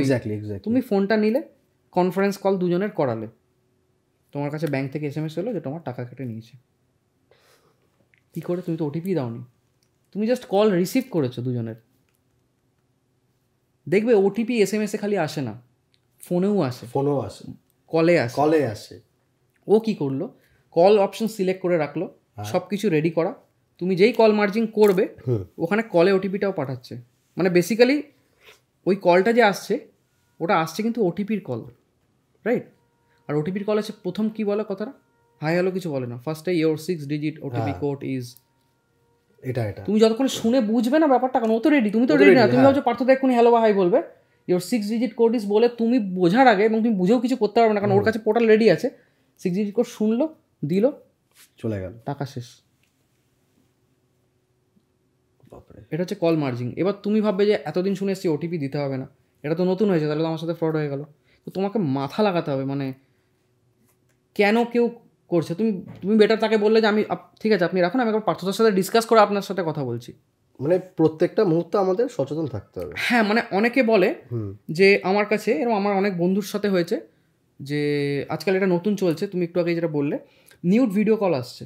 হ্যাঁ, ঠিক আছে, একটা মেয়ে হঠাৎ করে তোমাকে ভিডিও কল করছে, তুমি ফোনটা রিসিভ করে নিলে, বুঝতে পারলে আমার অনেক সময় না দেখবে কাজের মধ্যে থাকি, এবং ইভেন আমার সাথেও এটা হতে পারে কোনো সময়, আমি হয়তো কাজের মধ্যে আছি, বিজি আছি, হোয়াটসঅ্যাপ কল এসে ধরে নিলাম, জানি না ওটা ভিডিও কল না অডিও কল, বোঝা যায় না, ধরে নিলাম। এবার ওই পাশ থেকে একজন নিউড, তুমি জাস্ট ধরলে তোমার ফেস আছে, ও রেকর্ডিং করে নিয়ে এবার বলে তোমাকে ব্ল্যাকমেল করবো, এটা আমি সোশ্যাল মিডিয়াতে ছেড়ে দেবো যে তুমি আমার সাথে এরকম কলে ছিলে। কারণ এক্স্যাক্টলি তুমি তো ছিলে, আমি কোনো ডিপ ফেক বা ওই দিকে যাচ্ছি না যে তোমার ফেস বানিয়ে, একদম তুমিই ছিল রিয়েল, যে আমি ছেড়ে দেবো। আমার প্রথম করা হচ্ছে এরকম ফোন রিসিভ করবো কেন, আর আননোন ভিডিও কল কেন। আমি ইভেন সবাইকে সাজেস্ট করি যে হোয়াটসঅ্যাপ কলও আননোন রিসিভ না করতে, হোয়াটসঅ্যাপে কল এলে রিসিভ না করতে, এক্স্যাক্টলি যদি আননোন নাম্বার হয় রিসিভই না করতে। আমি তো হোয়াটসঅ্যাপের আমার ওই সেটিংসই অন করা আছে যে আননোন কল এলে সাউন্ডই আসে না আমার, আমি জানতেই পারি না, আমি পরে দেখি, মানে আমি চাইলেও ধরতে পারবো না, আমি সেটিংসটাই করে রেখেছি আননোন নাম্বার থেকে কল এলে যেন আমার সাউন্ডই না আসে, আমি পরে গিয়ে দেখবো কেউ করেছে। এটা তো একটা খুব ডেঞ্জারাস কেস হতে পারে, মানে এবং এর থেকেও বেশি ডেঞ্জারাস কেস হচ্ছে যেটা আজকাল আমরা ফোনে সবসময় শুনছি, ডিজিটাল অ্যারেস্ট। বারবার ফোন করতে গেলে এটাই শুনছি আমরা, তাই না, যে কিভাবে মানে কারোর কল রিসিভ করবেন না, সিবিআই বা ইডি আপনাকে কল করলে কখনো কল রিসিভ করবেন না, কারণ এরা সাইবার ফ্রড হতে পারে, এই যে কথাগুলো বলে, কেন বলছে, মানে এটা খুব ডেঞ্জার একটা ব্যাপার হয়ে গেছে। ডিজিটাল অ্যারেস্ট ব্যাপারটা কি, প্রথমে বলি, ডিজিটাল অ্যারেস্ট বলে কিছু হয় না। আচ্ছা, এই কারণে বিভিন্ন ডিপার্টমেন্ট আজকাল নিজেদের ওয়েবসাইটে লিখেও দিচ্ছে আমাদের। এটার কি কারণ হতে পারে যে আমাদের মানে গভর্নমেন্ট অফ ইন্ডিয়া আমাদের ফোনের মধ্যে এই বারবার এটা করছে নাকি, there is a different reason for behind this? না, এটা কেন হতে পারে না, মানে বেসিক্যালি ব্যাপারটা যেটা হচ্ছে, মানে এটা ওই জামতারা স্টাইলই ক্রাইম। আচ্ছা, ঠিক আছে, ব্যাপারটা হচ্ছে ধরো তুমি আজকে বসে আসো, তোমার কাছে কল এলো, মানে আমার রিসেন্টলি আমার এক ভাইয়ের সাথে এটা হয়েছে, ও আইটিতে আছে, এরকম না যে এবার ও এইগুলো নিয়ে খুবই অ্যাওয়্যার, আমরা অনেক সময় ইনস্টাগ্রামে এইসব রিল শেয়ার করি দুজনে এইসব ব্যাপার নিয়েও, সেখানে ওর সাথে এরকম হয়েছে, আমি অবাক হয়েছিলাম যে তোমার সাথে কী করে হলো। ও বলছে পার্থ আমি না প্রচণ্ড কাজ নিয়ে স্ট্রেসে ছিলাম তখন, আচ্ছা, ওই টাইমে আমার কাছে কল এসছে, কোনো একটা আইটির, বুঝতেই পারছো একটা আইটি গাই, মানে খুব স্ট্রেসে একটা হয়তো কোনো প্রজেক্টে কাজ করছে, এবং জাস্ট আমার পাশেই থাকে, ও আমাকে কল করে বলছে এরকম আমার সাথে হয়েছে। আমি প্রথমে এসে বলছি কী বলছো, তোমার সাথে এরকম হয়ে গেছে? বলছে হ্যাঁ। তো আমি তখন বুঝলাম যে এরা বেসিক্যালি সাইকোলজি নিয়ে খেলছে, তোমাকে এমন একটা টাইমে কল করছে, প্রথমে তোমার কাছে কল আসছে কোনো কুরিয়ার থেকে, আপনার নামে একটা কুরিয়ার, দেখবে আমার মনে হয় 3 জনের মধ্যে একজনের কাছে তো কল চলেই এসছে অলরেডি। আমি যাকে জিজ্ঞেস করি মোটামুটি সবাই বলে হ্যাঁ আমার কাছে এরকম কল এসছে, কোনো কুরিয়ার কোম্পানি থেকে কল আসছে যে আপনার একটা কুরিয়ার ছিল, আপনার একটা পার্সেল ছিল, সেইটা ডেলিভারি হচ্ছে না, সেটা আটকে আছে। এবং অদ্ভুত ব্যাপার হচ্ছে আমরা এটাকে মেনেও নিই, তার কারণ হচ্ছে আমরা আজকাল এত অনলাইনে শপিং করি, রেগুলার কিছু না কিছু অ্যামাজন ফ্লিপকার্ট থেকে আসতেই থাকে পার্সেল, তো আমরা জানি মেবি হয়তো আছে কোনো পার্সেল, অর্ডার করাই থাকে আমাদের কিছু না কিছু। হ্যাঁ, তো আমরা আগে এটা হতো না, এখন আমরা যেহেতু এত অর্ডার দিই আমরা জানি যে কিছু না কিছু পার্সেল আছে। তো আপনার একটা পার্সেল আটকে আছে, আপনি কাস্টমার কেয়ার এক্সিকিউটিভের সাথে কথা বলার জন্য আপনি 9 প্রেস করুন, তুমি 9 প্রেস করলে একজন ফোন ধরলো, কীভাবে সাইকোলজি নিয়ে খেলছে বুঝবে। হ্যাঁ, তুমি কিন্তু সব ডিটেলস দেবে, ওরা তোমার থেকে কিছু ডিটেলস চাইছে না। একজন ফোন ধরলো, হ্যাঁ বলুন, খুব ব্যস্ত লোক আর কি, তোমার সাথে কথা বলতে ইন্টারেস্টেডই না, না আমার এরকম একটা কুরিয়ার এরকম আটকে আছে এরকম ব্যাপার, হ্যাঁ ঠিক আছে আপনার ট্র্যাকিং ডিটেলস বলুন দেখছি, আপনার মোবাইল নাম্বার বলুন, আপনার এই মোবাইলই ছিল রেজিস্টার মোবাইল, হ্যাঁ ঠিক আছে, মানে এমন একটা হাবভাব করবে তুমি অলরেডি গলে গেছো অলরেডি যে বাবা আমাকে হেল্প করছে। হ্যাঁ, এই নামে আপনি জানেন না এটা কেন আটকে আছে? না তো এখানে তো স্ট্যাটাসে এফআইআর দেখাচ্ছে, আপনার তো প্যাকেজের পাশে এফআইআর লেখা আছে। এবার তুমি বলছো তোমার তখন হয়ে গেছে, যা হওয়ার তোমার হয়ে গেছে, এবার তুমি বলছো এফআইআর আমার প্যাকেজে কেন? সেটা আমরা কী করো, আমরা তো কুরিয়ার কোম্পানি, আমরা জানি না ওর এফআইআর আছে। তুমি বলছো না আমার তো এরকম কিছু হওয়ার কথা না। বলছে আপনার মানে কথা শুনে মনে হচ্ছে আপনি এরকম টাইপের লোক না। আমি আপনাকে একটাই সাজেস্ট করতে পারি স্যার, একটা কাজ করুন, আমি আপনাকে হেল্প করতে পারি। আপনাকে একটা নাম্বার দিচ্ছি, আপনি ওদের সাথে কন্ট্যাক্ট করুন। হয়তো কলকাতা সাইবার ক্রাইম বা অন্য কোনো কাস্টমস বলে কারোর নাম্বার দিল, যে কাস্টমসের অফিসার, আপনি ওনার সাথে কন্ট্যাক্ট করুন। আপনাকে ডিটেলসে বলতে পারবো, আমি এই ব্যাপারে জানি না। তুমি নিজে থেকেই কল করছো তাকে, আচ্ছা স্যার আমি এরকম বলছি, এরকম ব্যাপার। সেও খুব একটা প্রথমে ইন্টারেস্ট দেখাবে না। আচ্ছা আচ্ছা ঠিক আছে, হ্যাঁ কী নাম আছে, কি আধার কার্ড নাম্বার, কি সব দিয়ে দিলে। তুমি বলছো, তুমি তো আরো যত পারবে বলবে, তুমি তখন ভয় পেয়ে গেছো, তুমি কি করবে? তুমি তখন হেল্প নিতে গেছো, কাস্টমস অফিসার থেকে হেল্প নিচ্ছ একটা, যে স্যার আমাকে বাঁচান। বড়সড় ব্যাপার। হ্যাঁ, তো আমার আধার কার্ড নাম্বারটা বলে দেবো, এটা হ্যাঁ বুলেট হলে এবার বললো তুমি কি করো, এসব হয়তো জিজ্ঞেস করো তুমি কি করো, এরকম ব্যাপার। তুমি কি জানো তুমি কি করেছো? তুমি কি জানো তোমার নামে কি ক্রাইম আছে? তোমার যে পার্সেলটা পাওয়া গেছে ওর মধ্যে নার্কোটিক্স কেসে তুমি ফেসে গেছো অলরেডি। আচ্ছা ড্রাগস ছিল ওর মধ্যে। তুমি আরও মানে তোমার মাথা আস্তে আস্তে শেষ হয়ে যাচ্ছে, মানে শেষ। তুমি তখন অলরেডি 80-90% তুমি আর কাজ করবে না। এই কলটা এসছে, সে কোনো জায়গায় সিগারেট পর্যন্ত ছুঁয়ে দেখেনি। এক্স্যাক্টলি। তো ভাবছে ভাই বাড়িতে আমি কি জবাব দেবো, বাট পরে ভাই এইবার উনি তুমি যখন কথা বলছো, উনি বলছে আমি তোমার সাথে কথা বলে বুঝতে পারছি তুমি হয়তো এরকম নয়। আচ্ছা তুমি ডেফিনেটলি নিজে থেকে ফোন করেছো, আমি বুঝতে পারছি তোমাকে কেউ ফাঁসিয়েছে। আচ্ছা কিন্তু তোমার আধার নাম্বার আর তোমার মোবাইল নাম্বার তো ম্যাচ করছে, আর তোমার এই নাম্বারে তো অলরেডি 4টে সিম আছে। এরকম ব্যাপারে তোমার এই আধার কার্ডের এগেন্স্ট আরও 4টে সিম আছে, ক্রিমিনাল অ্যাক্টিভিটি হচ্ছে। অনেক সময় ট্রাই থেকে ফোন করে সিম কার্ড নিয়ে, অনেক সময় কাস্টমস থেকে ফোন করে কুরিয়ার প্যাকেজ এসব নিয়ে। ওকে হ্যাঁ, তো বললো তোমার নামে তো এরকম কেস আছে, কিন্তু আমি তো লিগালি তোমাকে হেল্প কীভাবে করব? তুমি একটা কাজ করো, তোমার কাছে দুটো অপশান আছে। তুমি না ফিজিক্যালি অ্যারেস্ট হয়ে যাও, নাহলে ডিজিটালি অ্যারেস্ট হয়ে যাও। ডিজিটালি অ্যারেস্টটা কি? এবার প্রথম কথা হচ্ছে কোনো লোক ফিজিক্যাল অ্যারেস্ট হতে চাইবে না। তোমাকে সে নিজেই হয়তো বলবে যে তুমি এই থানায় আসো, আচ্ছা এসে ফিজিক্যালি অ্যারেস্ট হতে পারো, কারণ তোমার নামে যেহেতু কেস আছে, তুমি আগে তো অ্যারেস্ট হও, তারপরে আমরা দেখছি তোমাকে কীভাবে বার করতে পারি। তোমাকে কিন্তু টর্চারও করবে বা তোমাকে হেল্পও করবে। হ্যাঁ, যে তুমি আগে অ্যারেস্ট হও, বাট আমরা দেখছি যেহেতু তুমি এরকম, আমরা দেখছি কীভাবে এই কেসটাকে তোমাকে বের করে আনা যায়। হ্যাঁ, এইবার তুমি ডেফিনেটলি বলবে তুমি কোনটা চুজ করতে চাও, ফিজিক্যালি না ডিজিটালি। সবাই কি বলবে, আমি ডিজিটাল অ্যারেস্ট হবে। ডিজিটাল অ্যারেস্টটা কি? তোমার ল্যাপটপ অন থাকবে বা তোমার ফোন অন থাকবে, তোমাকে হয়তো স্কাইপ বা কিছু ইনস্টল করা হলো, কোনো যে কোনো একটা মানে চ্যাট অ্যাপস থেকে তোমাকে ভিডিও কল করলো, তুমি ভিডিওতে চলে এলে, তুমি ওখানে বসে গেলে, তুমি কিন্তু আর ওখান থেকে উঠতে পারবে না। এইবার তুমি দেখছো যে ভিডিও কলটা করেছো একটা পার্টিকুলার ডিপার্টমেন্ট, কাস্টমস ধরো, হ্যাঁ, সেখানে কাস্টমস অফিসার দাঁড়িয়ে আছে, তার পাশে আরও 1-2জন লোক আছে, হ্যাঁ, সব ড্রেস পরা, ইউনিফর্ম পরা, তাদের আই কার্ড ফাই কার্ড সমস্ত কিছু আছে। ইন্টারোগেট করছে তোমাকে, কী হয়েছে, না তুমি কী করে এরকম হলো, কী করে করেছো বলো। এবার তোমাকে ওরা অ্যালাউ করবে, তোমাকে জাস্ট বলবে তুমি ওয়াশরুমে যেতে পারো, বাট বাড়ি থেকে বেরোতে পারবে না। আর যদি এটা কাউকে জানাও যে তুমি ডিজিটালি অ্যারেস্ট হয়েছো, তাহলে কিন্তু তোমার 5 ইয়ার্সের আরও বেশি জেল হবে বা এই ব্যাপার। এবং তুমি খুব ঠান্ডা মাথায় ভাবো, তুমি এই টপিক নিয়ে আলোচনা করছি বলে অনেক নিউট্রালি ভাবছি। ওই সময় যদি তুমি থাকো, তুমি এত কিছু ভাববে না। এক্স্যাক্টলি রাইট, তোমার অলরেডি তোমার সাইকোলজিক্যালি তোমাকে এমন একটা জায়গায় নিয়ে চলে গেছে, তুমি তখন করতে জিনিসটা বাধ্য। হ্যাঁ, তুমি বাড়ির কাউকে জানাতে পারবে না, তুমি বাইরে কাউকে জানাতে পারবে না, তুমি ডিজিটালি অ্যারেস্ট। এবং লোক কিন্তু 3 দিন 4 দিন 5 দিন ধরে এরকমভাবে অ্যারেস্ট থাকে। তারা অফিসে ইভেন মেল করে দিচ্ছে যে আমি বেরোতে পারছি না ডিউ টু সাম ওয়ার্ক, বা আমি ডিজিটালি অ্যারেস্ট হয়ে গেছি, এরকমও লোকজন লিখছে, যে কারণ সে জানে এটা গভর্নমেন্টের একটা ব্যাপার এরকম। তো এইবার বললো যে তোমার টোটাল যা দেখতে পাচ্ছি অ্যাকাউন্ট ডিটেলস তো নিয়ে নিচ্ছি অলরেডি তোমার থেকে, তোমার কী কী ব্যাঙ্ক অ্যাকাউন্টস আছে বলো, তোমার যা যা অ্যাকাউন্টস আছে বা তোমার মানিটেল বানিয়ে আমরা যা দেখতে পাচ্ছি, এগুলো পুরোটাই নার্কোটিক্স বা কিছু থেকে আসতে পারে। তো প্রথম কাজ যেটা করবে, এই সমস্ত টাকা তোমার 4টে ব্যাংকের অ্যাকাউন্টে সমস্ত টাকা একটা ব্যাংকে নিয়ে আসো, নিয়ে এসে এই পুরো টাকাটা আরবিআইতে ইমিডিয়েট জমা করো। দিয়ে তোমার একটা অ্যাকাউন্ট নাম্বার দেবে, ওটা নাকি আরবিআইয়ের অ্যাকাউন্ট। আচ্ছা, আরবিআইতে তুমি জমা করো, এবং এই টাকাটা জমা থাকবে, এই কেসটা চলবে। তুমি যদি প্রুফ করতে পারো যে তুমি গিল্টি নয়, তখন টোটাল টাকাটা তুমি আবার পেয়ে যাবে। তুমি টাকা দিয়ে দিলে, গল্প শেষ এখানে। এবং এই সেম জিনিসটাই হচ্ছে ডিজিটালি অ্যারেস্ট কাইন্ড অফ, যেটাতে ফেক এআই কল যেটা আজকাল হচ্ছে, মানে ডিপ ফেক তো একটা ভিডিও হয়ে গেল, জানো রিসেন্টলি ওই যে অ্যাক্ট্রেসের সাথে হয়েছিল, আরো একজনের সাথে হয়েছিল, একজন অ্যাক্ট্রেসের সাথে হয়েছিল। হ্যাঁ, ওই আই থিংক তোমার পুষ্পার যে অ্যাক্ট্রেস, মোস্ট প্রবাবলি আমার নামটা মাথায়, রাশমিকা মান্ডানা, আবার ওনার সাথে একটা এলিভেটরে উঠছে, ওটা ডিপ ফেক। আর একটা সচিন টেন্ডুলকারের সাথে রিসেন্টলি হয়েছে, একটা ক্রিকেট বেটিং অ্যাপসে অন্য একজনের ভিডিও করে সচিনের মুখ লাগিয়ে ওটাকে অ্যাড করছিল, তো যে রিসেন্টলি ধরেছে তাদের। এই যে ক্রিমিনালগুলো আছে ওদেরকে তো আমরা চোখে দেখতে পাই না, না কিন্তু ওদেরকে ধরা যায় না কেন? আচ্ছা, ভালো কোয়েশ্চেন। ওদেরকে ধরা যায় না কেন? হ্যাঁ রেগুলার স্ক্যাম হচ্ছে। হ্যাঁ ধরো প্রথমে আসি হচ্ছে, হুম 3টে এলিমেন্টস আছে এই সাইবার ফ্রডের।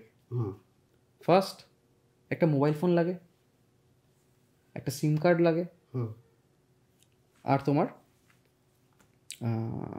কি বলে ব্যাংক অ্যাকাউন্ট লাগে, আচ্ছা রাইট? তো এই 3টে জিনিস ছাড়া তুমি হুম ফ্রড করা পসিবল না, কারণ ফোন করার জন্য মোবাইল লাগছে, সিম কার্ড লাগছে, আর টাকাটা কোথাও তো তোমাকে কালেক্ট করতে হবে, কালেক্ট করতে তার জন্য তোমার ব্যাংক অ্যাকাউন্ট লাগে। এবার তুমি বলবে তো খুব সিম্পল ব্যাপার, টাকা নিয়ে নিক ব্যাংক থেকে, ব্যাংক অ্যাকাউন্ট ফ্রিজ করিয়ে দেবো, তার পুলিশকে কল করে দেবো, ব্যাংক অ্যাকাউন্ট ফ্রিজ করে দেবে, বা কেওয়াইসি তো আছেই ব্যাংকের। আজকে ধরো কোনো ব্যাংকে তার অ্যাকাউন্ট আছে, তো সেখানে বলে জেনেই যাবো যে কার অ্যাকাউন্ট, খুব সিম্পল ধরাটা। কিন্তু ব্যাপারটা সেরকম নয়। ব্যাপারটা যেটা হয়, প্রথম ভাবতে হবে হচ্ছে এরা কোথা থেকে বসে কলটা করছে। আচ্ছা তুমি যখন জিজ্ঞেস করছিলে জামতারার কথা, জামতারার মতন আরও 30-40টা হটস্পট অলরেডি রেডি হয়ে গেছে ইন্ডিয়াতে। আচ্ছা, কলকাতায় কি এরকম কোনো স্পট আছে? কলকাতাতে এরকম স্পট আছে, এবং তুমি কি নামগুলো বলতে পারবে? দেখো নামের থেকে স্পট বলতে গেলে আমি তোমাকে খুব সিম্পল একটা ফান্ডা বলছি, হ্যাঁ মানে এরা মোস্টলি বর্ডার এরিয়া থেকে অপারেট করে। তাহলে এবার বুঝে নিতে হবে যে দুটো border- স্টেটের হ্যাঁ, বর্ডার এরিয়াতে এগুলো মেইনলি হয়। কেন? আচ্ছা যাতে এই স্টেট থেকে ওই স্টেট খুব তাড়াতাড়ি যেতে করে পারে। নেয়, হ্যাঁ, তাহলে আমরা ধরতে পারবেন। কারণটা হচ্ছে প্রত্যেকে পুলিশের একটা জুরিডিকশন থাকে। আজকে এই স্টেটের পুলিশ ফট করে ওই স্টেটে এসে কোনো কাজ করতে পারবে না। তুমি এই স্টেটে কোনো ক্রাইম করে ওই স্টেটে চলে গেলে তো এটা খুব ইজি হয় ওদের জন্য। প্লাস বর্ডার এরিয়া কেন, এবং এই ভালো করে ভেবে দেখো এই গ্রাম গ্রাম বারবার কথাটা কেন আসছে, ক্ষেত গ্রাম এসব কেন আসছে, এরা বাড়িতে বসে তো এগুলো করে না। আর আমরা ভাবি কি দে আর মানে ওদের মানে দে আর নট লিটারেট। আমরা যদি এক্স্যাক্টলি সাইকোলজিক্যালি ভাবতে যাই জিনিসটা, যে গ্রাম অঞ্চলে, আমি বলছি না যে গ্রামে যারা থাকে তারা illiterate, আমি একদমই সেটা বলছি না, বাট মানুষের যে একটা ধারণা, মানে তুমি ভাবছো এরা তো কৃষি কাজ করে খায় বা খুব সিম্পল লোকজন, খুব সিম্পল, মানে ওরা অত কমপ্লিকেশনে যায়ই না, হ্যাঁ টেকনোলজি নিয়ে অত এ নেই। হ্যাঁ এক্স্যাক্টলি, আমার কোনো মানে ওটা আমি বলতে চাই না একদম গ্রামের লোকরা illiterate সেটা না, কিন্তু ওরা অত জটিলভাবে ভাবে না জিনিসটা, সাধারণ মানুষ একদম একদম একদম গ্রামের লোক বলতে আমরা খুব সিম্পল লোকজন। হ্যাঁ হ্যাঁ হ্যাঁ। তো ব্যাপারটা কি হয়, প্রথম কথা হচ্ছে তোমার কাছে যে ফোন আসছে সেই ফোনটা চুরির ফোন হতে পারে, যে ফোনটা দিয়ে ফোন করছে চুরির ফোন হতে পারে, এবং হয় চুরির ফোন হয়। সেকেন্ড হচ্ছে যে সিম কার্ড, তুমি বলবে তাহলে সিম কার্ড তো তার নামে আছে, ডেফিনেটলি অন্য কারোর নামে তো নেবে না, কেউ কেন কারোর নামে সিম কার্ড দিয়ে দেবে। তো রুরাল এরিয়াতে বা এবং গ্রামে গ্রামে এরকম অনেক জায়গা আছে যেখানে ধরো লোকজনদের বলা হয় যে এরকম ধরো পিএম এর কোনো একটা পার্টিকুলার কিছু চলছে, সাবসিডি দেওয়া হবে বা কিছু, তার জন্য আপনার আধার কার্ড নিয়ে আসতে হবে। যা গ্রামের লোকরা সে হয়তো জানে না, একটা মানে খুব সিম্পল একজন কৃষক, হ্যাঁ, বা ধরো একজন মাঝি, এক রিক্সা চালায়, এরা অত তো বুঝতে চায় না, ওরা নিয়ে গিয়ে অত দেখে না, গিয়ে তার আধার কার্ড দিচ্ছে, ফিঙ্গারপ্রিন্ট দিচ্ছে, তার নামে ওখানেই সিম খুলে যাচ্ছে, ব্যাংক অ্যাকাউন্টও ডিটেলস দিয়ে দিচ্ছে, সাইন করিয়ে নিচ্ছে, খুলে যাচ্ছে।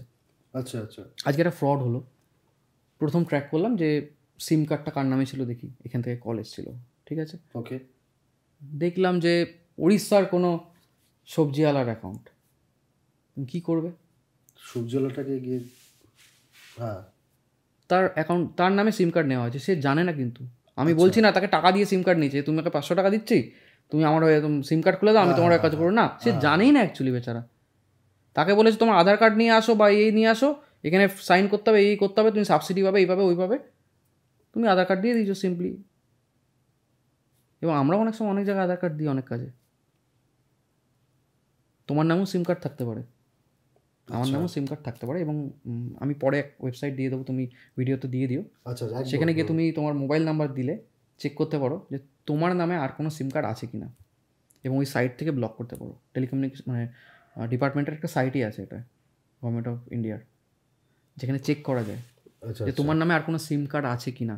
ওকে, ঠিক আছে, বা মানে তোমার ফোন চুরি গেছে, সেখানে রেজিস্ট্রেশন করানো যায়, মানে রেজিস্টার করে দেয়, মানে ওরা সেইভাবে জিনিসটাকে পুরো, হ্যাঁ। তো এবার তুমি দেখছো যে এই সিম কার্ড যার, তাকে ট্র্যাক করে কোনো লাভ নেই। নেক্সট তুমি চলে যাচ্ছ হচ্ছে ব্যাংক অ্যাকাউন্ট।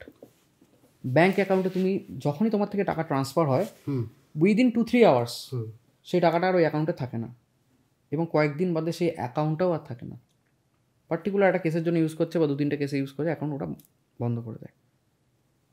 উইদিন 2-3 আওয়ার্স টাকাটা বেরিয়ে গেল। তুমি বললে কোনো ব্যাপার না, মানি ট্রেল বানাবো, আমি কার কাছে গেল তাকে গিয়ে ধরবো, নেক্সট যার কাছে যাচ্ছে। তুমি দেখলো ওই একটা অ্যাকাউন্ট থেকে ধরো তোমার সাথে 1 লাখ টাকার ফ্রড হয়েছে, সেই 1 লাখ টাকাটা 10টা আদার অ্যাকাউন্টে গেছে 10,000 করে।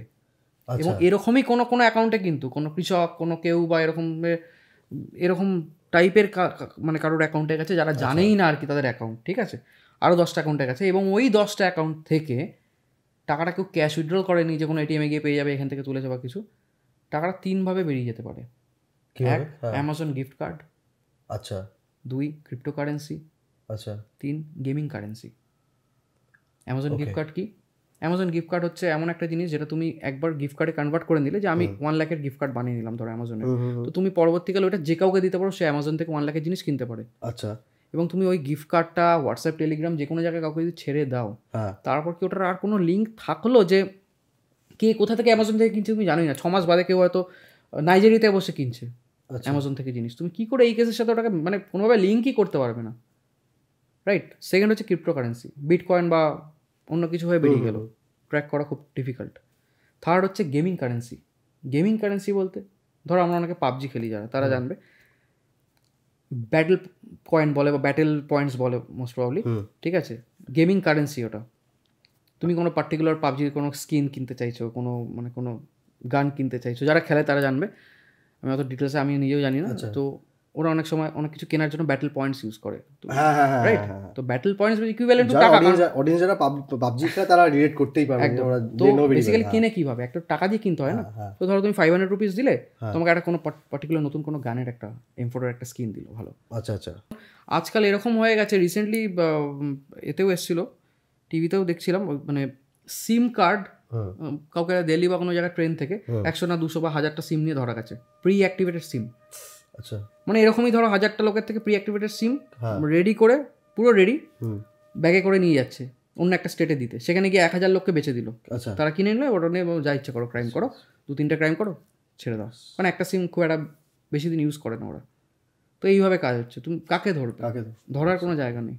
এখানে একটাই রাস্তা হচ্ছে আমাদেরকে নিজেদের সেভ করতে হবে। আমি সেই প্রশ্নে আসবো, বাট আমাদের শেষের পার্টের একটা প্রশ্ন তোমাকে যেটা করবো, আমি বলবো তুমি শর্টলি ওই বিষয়ে একটু এক্সপ্লেন করে দাও যে is watching porn is a cyber crime? Porn যদি তুমি নিজের প্রাইভেট স্পেসে বসে দেখছো, একটা মানে প্রাইভেট এতে একা, একা কথাটার মানে কেন একা বলছি, কারণ মানে আইটি অ্যাক্টের আন্ডারে এত ক্লজ চলে আসে যে একা কথাটা তুলতে হচ্ছে, তাহলে সেটা ক্রাইম নয়। বাট যদি তুমি সেটা কাউকে ফরওয়ার্ড করছো, তুমি যে কাউকে ফরওয়ার্ড করছো, যে কাউকে, তোমার ফ্রেন্ড হোক, যেই হোক, যত ক্লোজই হোক, তাহলে সেটা ক্রাইম। আচ্ছা। পর্ন ফরওয়ার্ড করা যায় না, আর তুমি ক্রিয়েট করতে পারবে না, স্টিকারও ক্রিয়েট করতে পারবো না যদি সেটা ওরকম রিলেটেড, ডেফিনেটলি পারবে না। এবং মানে যেটা আমরা দেখছি সেটা আমরা ক্রিয়েটও করতে পারবো না। আচ্ছা। তুমি ক্রিয়েট করতে পারবে না, তুমি ফরওয়ার্ড করতে পারবে না, তুমি দেখতে পারো। আচ্ছা। কিন্তু যদি সেটা চাইল্ড পর্নোগ্রাফি না হয় তাহলেই, যদি সেটা চাইল্ড পর্নোগ্রাফি হয়, 18 ইয়ার্সের নিচের হয়, আচ্ছা, তাহলে সেটা ক্রাইম। এবং সেটা যদি অরিজিনাল নাও হয়, সেটা যদি অ্যানিম হয়, কার্টুন হয়, সেটাতেও যদি এরকমভাবে দেখানো হয় সেটা কোনো কিড বা কিছু, সেটা তার কনসিকুয়েন্সেস কী হতে পারে? দেখো সেকশন আছে অনেকগুলো, আই থিঙ্ক আইটি অ্যাক্টের 67A, B অনেকগুলো সেকশন আছে, ভিউয়ার্সরা চেক করতে পারে ডিটেলসে। পেনাল্টি আছে, জেল আছে, ফার্স্ট টাইম করলে একরকম ক্রাইমস, সেকেন্ড টাইম করলে এরকম অনেক রকম। বাট মানে লিগেলি ইটস আ মানে হিনারিয়াস ক্রাইম আমি বলবো, তাই তো? দেখো আমরা এখানে বেসিক্যালি মোরাল অ্যাসপেক্ট নিয়ে তো কথা বলছি না, দেখা উচিত কি না সেটা তো আমরা যাবো না। আমরা এখানে লিগাল আর টেকনিক্যাল অ্যাসপেক্ট দেখছি, রাইট? তো আমি এখানে লিগালি বলি, লিগালি তুমি দেখছো কোনো প্রবলেম নেই, ফরওয়ার্ড করতে পারো না, সেটা লিগাল অ্যাসপেক্টে চলে যাচ্ছে। আচ্ছা। আর যদি আমি টেকনিক্যালি বলি, যেহেতু আমরা সাইবার সিকিউরিটি বা সাইবার হাইজিন নিয়ে কথা বলছি, যে সাইটগুলোতে গিয়ে আমরা দেখি, নর্মালি আমরা এখন অনলাইনে দেখি, এখন আমাদের সে স্কুল টাইমের বা কলেজ টাইমের নেই যে আমরা সিডি কিনে এনে দেখবো, পেন ড্রাইভে পেয়ে যাবো কারোর থেকে, সেই ব্যাপার আর নেই, সবাই অনলাইনে।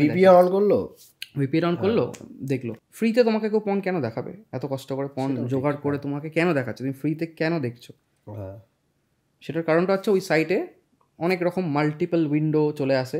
তুমি ভাবছো আমি এত ডিটেলসে কি করে বলছি, আমি কি রেগুলার দেখেছি না, বাট এটাই আমার কাজ অ্যাকচুয়ালি, দেখাটা আমার কাজ না, সলভ করাটা আমার কাজ। তো তুমি একটা যদি পনসাইটে গিয়ে ক্লিক করে দেখো, হ্যাঁ, মাল্টিপল উইন্ডো খুলে যায় দেখবে, প্রচুর পপ আপ, যেটাকে আমরা পপ আপ উইন্ডো বলি, এবং পপ আপ ব্লকার আজকাল থাকে, এবং ফায়ারফক্সে থাকে বা ক্রোমে থাকে। বাট এই যে পপ আপগুলো খুলছে ওখানে অনেক রকম সাইট খোলে, এবং এমন এমন জিনিস আসবে তুমি ওই লিঙ্কে গিয়ে আবার খুলবে, যেটা খুলছিলে সেটা না খুলে ওখানে ঢুকে যাবে। ঠিক আছে, বুঝলাম। সেই লিঙ্কে যখনই ক্লিক করছো সেখানে হয়তো বলছে তোমাকে লাইভ অ্যাক্সেস দেওয়া হবে এখন কারো, ইনস্টল করো অ্যাপসটা। তুমি তখন আগে তো ইনস্টল করবে, ইনস্টল করলে তোমার টোটাল ল্যাপটপ বা মোবাইল যেটা থেকে তুমি ইউজ করছো কম্প্রোমাইজ হয়ে গেল অলরেডি। দেখবো অনেক ফ্রি জিনিস আমরা অনেক সময় গিফট পাই, একটা জিনিসের দাম দুগুণ বাড়িয়ে দিয়ে তার সাথে একটা গিফট দিলে আমরা ওটা গিফটটাতে খুশি, যে দামটা বাড়ানো সেটা ঠিক সেইভাবে আমরা সবসময় ফ্রি ওয়াইফাই খুঁজি কারোর বাড়ি থেকে, তোর ওয়াইফাই পাসওয়ার্ডটা একটু দিবি, এয়ারপোর্টে গেলেই ভাবে ফ্রি ওয়াইফাই আছে। বাট এই ফ্রি এর পেছনে, এই ফ্রি ওয়াইফাই আমি ডেফিনেটলি বলছি না কোনো এয়ারপোর্টে ফ্রি ওয়াইফাই তোমাকে দিচ্ছে কেন, কোন you are the product, definitely নয়। বাট তুমি যখন কোনো ফ্রি ওয়াইফাইতে কানেক্ট করছো, খুব সিম্পল একটা জিনিস বলি, একটা ফ্রি ওয়াইফাইতে কানেক্ট হচ্ছে মানে তুমি ওই নেটওয়ার্কের মধ্যে একটা কানেক্ট হচ্ছে, যেই নেটওয়ার্কে আরও লোকজন আছে, এবং সেই পুরো নেটওয়ার্কটার মধ্যে যারা আছে তারা যা কিছু করতে পারে।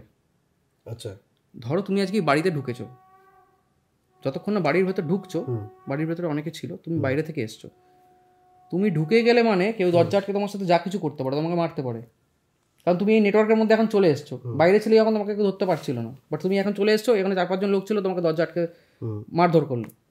বুঝলাম, মানে তুমি একটা নেটওয়ার্কে আছো ধরো, রাইট? তো তুমি সেরকম ধরো তুমি কোনো ওয়াইফাইতে আছো, তোমার সাথে অন্য কোনো হ্যাকাররাও হয়তো আছে ওয়াইফাইতে, মানে এয়ারপোর্ট একটা বড় জায়গা, আমরা জানি না, একটা কফি শপ, আমরা অনেক সময় সিসিটির বাইরে গিয়ে দাঁড়িয়ে, লাস্ট টাইম গেছিলাম, যদি ওয়াইফাইটা ম্যাচ করে যায় একটু ডাউনলোড করে নিত, এই হ্যাবিটগুলো আমাদের আছে যে ফ্রিতে পাচ্ছি। বাট সেম টাইমে যদি কোনো হ্যাকার ওই সেম নেটওয়ার্কে থাকে আর যদি মনে করে কিছু করতে চায়, তাহলে অনেক কিছু করতে পারে, টোটাল ফোনের অ্যাক্সেস নিয়ে নিতে পারে, তুমি কিছু করো বা না করো, কারণ তুমি অলরেডি তাকে অ্যাক্সেস দিয়ে দিয়েছো, কারণ তুমি তার নেটওয়ার্কে চলে এসছো। মানে আমি সাজেস্ট করবো যদি ফ্রি ওয়াইফাই খুব দরকার হয় নেওয়ার, যেটা আমরা মোস্টলি কী করি, হোটেলে গেলে নেই, বাইরে ঘুরতে গেলে নিই, এয়ারপোর্টে গেলে নিই, এমন এমন জায়গা নেই যেখানে নর্মালি আমাদের ডেটা অনেক সময় কাজও করে না, সেই জন্য নিই। এবং সেখান থেকে যদি আমরা অ্যাক্সেস নিই, দুটো জিনিস মেনটেন করতে হবে। এক, কোনো ব্যাঙ্কিং ট্রানজাকশন কোনোদিন ওয়াইফাইতে করবে না, নিজের বাড়ির ওয়াইফাই বা অফিসের ওয়াইফাই ছাড়া। ইভেন আমি অফিসের ওয়াইফাই আমি করি না, কারণ অফিসে আরও অনেকে ইউজ করছে, তারাও জানি না কী করছে নিজেদের মোবাইলে। মানে আমি বলছি না তারা কোনো মানে আমার সাথে কোনো ক্রাইম করবে, বাট তাদের হয়তো মোবাইল অলরেডি কম্প্রোমাইজড, কোনো ভাইরাস ঢুকে আছে, তো সেম নেটওয়ার্কে আমরা ঢুকতে পারে, রাইট? তো সেই কারণে আমি নর্মালি বাড়ির ওয়াইফাই ছাড়া ব্যাঙ্কিং ইউজ করি না, আর বাইরে বেরোলে আমি মোস্টলি মোবাইল ডেটার ওপরই কাজ করি। আচ্ছা, কারণ ওয়াইফাইতে ব্যাঙ্কিং ট্রানজাকশন যদি করো, প্রথমত তুমি ইউজার নেম পাসওয়ার্ডটা যে পাঠাচ্ছ সেটা তোমার কম্প্রোমাইজ হয়ে যেতে পারে। আচ্ছা আচ্ছা, এসএসএল সিকিউরিটি থাকে, বাট অনেক রকম টেকনিক আছে, অনেক কিছু করা যায়, ঠিক আছে? এসএসএল স্ট্রিপিং বলেও একটা জিনিস আছে, সেটাও করা যায়, ঠিক আছে? তো আমি টেকনিক্যাল ডিটেলসে যাচ্ছি না। আর যদি তোমার ফেসবুক, ইনস্টা এইগুলো অলরেডি লগড ইন থাকে, সেটাকে তুমি খুলতে পারো ফ্রি ওয়াইফাইতে। বাট ধরো তোমার ফেসবুক লগড ইন নেই, তোমাকে নতুন করে পাসওয়ার্ড দিয়ে ইউজার নেম নিয়ে ঢুকতে হবে, কোনোদিন ঢুকবে না। এই পাসওয়ার্ডটা তুমি বলছো, আচ্ছা তুমি ছোট্ট করে বলে দাও। আমি সময় জিজ্ঞেস করতে চাচ্ছিলাম যে হাউ টু প্রোটেক্ট কাজ, তুমি বলে দিলে যে ওয়াইফাই এর মাধ্যমে আমরা যাতে ব্যাংক ট্রানজাকশন না করি ম্যাক্সিমাম সময়, তুমি জাস্ট ছোট করে বলে দাও, আমি ওটা নিয়ে কনক্লুড করবো পুরো কনভারসেশনটা। যে এই যে পাসওয়ার্ড, মানুষ কি করে সেফলি বা প্রোটেক্টিভলি কী করে পাসওয়ার্ডটা সেট করতে পারে, যে কোনো, সেটা পাসওয়ার্ডটা যে কোনো হতে পারে, ইউপিআই পাসওয়ার্ড হতে পারে, বা আচ্ছা এখানে আমি to protect themselves against cyber crime, এটা একটু ছোট্ট করে একটু বলে দাও। আচ্ছা দেখো, প্রথম কথা তো সবাই এটাই ভাবছে যে আমি স্ট্রং পাসওয়ার্ড করতে বলবো, কারণ সবাই এটাই বলে লেন্দি পাসওয়ার্ড, অ্যালফা নিউমেরিক তার সাথে সিম্বল। সেটার থেকেও বড় জিনিস হচ্ছে, আমি 2-3টা অ্যাঙ্গেলে আসবো পাসওয়ার্ডের, ঠিক আছে? প্রথম তো পাসওয়ার্ড আমরা যে ইউজ করি, ঠিক আছে, সেটা স্ট্রং হতে হবে, নো ডাউট, এটা সবাই জানে আজকের দিনে যে পাসওয়ার্ড স্ট্রং হতে হবে। ওটা তো গুগলও বলে দেয়, পাসওয়ার্ড বলে দেয়। কেন স্ট্রং হতে হবে? একটা পাসওয়ার্ড লেন্দি হলে কি সুবিধা? কিন্তু মুখস্থ করে আসছে না, ও এতটা পড়েছিলাম যা ভুলে গেছি 4টি ডিজিট। হ্যাকার তো মুখস্থ করতে না পাসওয়ার্ড, যে 8 ডিজিট ছিল যা 4 ডিজিট ভুলে গেছে, এরকম হয় না। ব্যাপারটা হচ্ছে পাসওয়ার্ড অ্যাটাক 2-3 রকমের হয়, ব্রুট ফোর্স, ডিকশনারি অ্যাটাক, এরকম হয়। তো ডিকশনারি অ্যাটাক হয় কি, তোমার পাসওয়ার্ড যদি কোনো ডিকশনারি ওয়ার্ড হয়, সেটা রেইনবো টেবিলস থেকে ডিকশনারি থেকে পার্টিকুলার ওয়ার্ড তুলে নিলে তোমার পাসওয়ার্ড হচ্ছে অ্যাপেল, ও ডিকশনারি চেক করে বলে দেবে অ্যাপেল, খুব ফাস্ট বেরোনো যায় আর কি, ট্যালি করে দুটোর। ব্রুট ফোর্সের ক্ষেত্রে কি হয়, একটু টাইম লাগে। যদি তোমার কাছে খুব ভালো কম্পিউটার না থাকে, খুব ভালো জিপিইউ না থাকে, তাহলে পাসওয়ার্ড প্রসেসিং হতে, মানে ব্রুট ফোর্স অ্যাটাক প্রসেসিং হতে অনেক টাইম লাগে, 2 দিন 3 দিন 8 দিন 9 দিন। আমার সাথে এরকম হয়েছে, আমি 8-9 দিন 10 দিন কম্পিউটার বন্ধ করতে পারছি না, আমার পার্টিকুলার একটা ফাইলের পাসওয়ার্ড চাই। আমি বসে আছি সারাদিন রাত ধরে, কবে হবে, অন্য কোনো কাজই করছি না, ওই পাসওয়ার্ডটা আমার চাই, কারণ লেন্দি পাসওয়ার্ড ছিল। তো যত লেন্দি পাসওয়ার্ড হবে, যত কমপ্লেক্স হবে, কারণ প্রথমে ব্রুট ফোর্স অ্যাটাক কী করে, প্রথমে লোয়ার ডিজিট সব দেখবে, A B C D থেকে Z, তারপর ক্যাপসে ওগুলো দেখবে, তারপরে তোমার নিউমেরিক দেখবে 1 2 0, তারপরে তোমার সিম্বল দেখবে। তুমি যদি বেশি কমপ্লিকেটেড করে দাও তাহলে এগুলো দেখতে সময় বেশি যায়। এবার ধরে নাও একটা পাসওয়ার্ড ক্র্যাক করতে একটা হ্যাকারের সাপোজ 7 দিন লাগলো, আচ্ছা এক্সাম্পল দিচ্ছি, এখন লাগে না, এখন এত ভালো ভালো টেকনোলজি চলে এসেছে, খুব ফাস্ট কুইক পাসওয়ার্ড বেরোয়, 7 দিন লাগলো। এবং দেখবে আরেকটা কথা সবাই বলে, রেগুলার পাসওয়ার্ড চেঞ্জ করতে, পাসওয়ার্ড আপডেট করো, এবং অনেক জায়গায় চলেই আসে, 120 দিন হয়ে গেছে তোমাকে পাসওয়ার্ড চেঞ্জ করতেই হবে ব্যাংকিং। কারণটা কি? 7 দিনে ধরো গিয়ে সে তোমার পাসওয়ার্ডটা পেয়ে গেছে, যে এই তো পেয়ে গেছে আজকে ঢুকবো, 6 দিনের দিন তুমি তোমার পাসওয়ার্ডই চেঞ্জ করে নিয়েছো। বেচারা যে 7 দিন খাটলো সেই পাসওয়ার্ডটাই আর নেই, তুমি অলরেডি চেঞ্জ করে ফেলেছো, র্যাপিড চেঞ্জ করা রাইট। এবার তুমি বলবে যে এত চেঞ্জ করা আমার পক্ষে পসিবল না, এবং যারা ভিউয়ার্স এখন দেখছে কিন্তু আমি লিখে দিচ্ছি কেউ চেঞ্জ করবে না, আচ্ছা 7 দিন অন্তর কারোর পক্ষে পাসওয়ার্ড চেঞ্জ করা সম্ভব নয়। এবং সেকেন্ড কথা হচ্ছে, যেটা আমি অন্য অ্যাঙ্গেলে আসছি, সেটা হচ্ছে আমরা সব জায়গায় সেম পাসওয়ার্ড রাখি।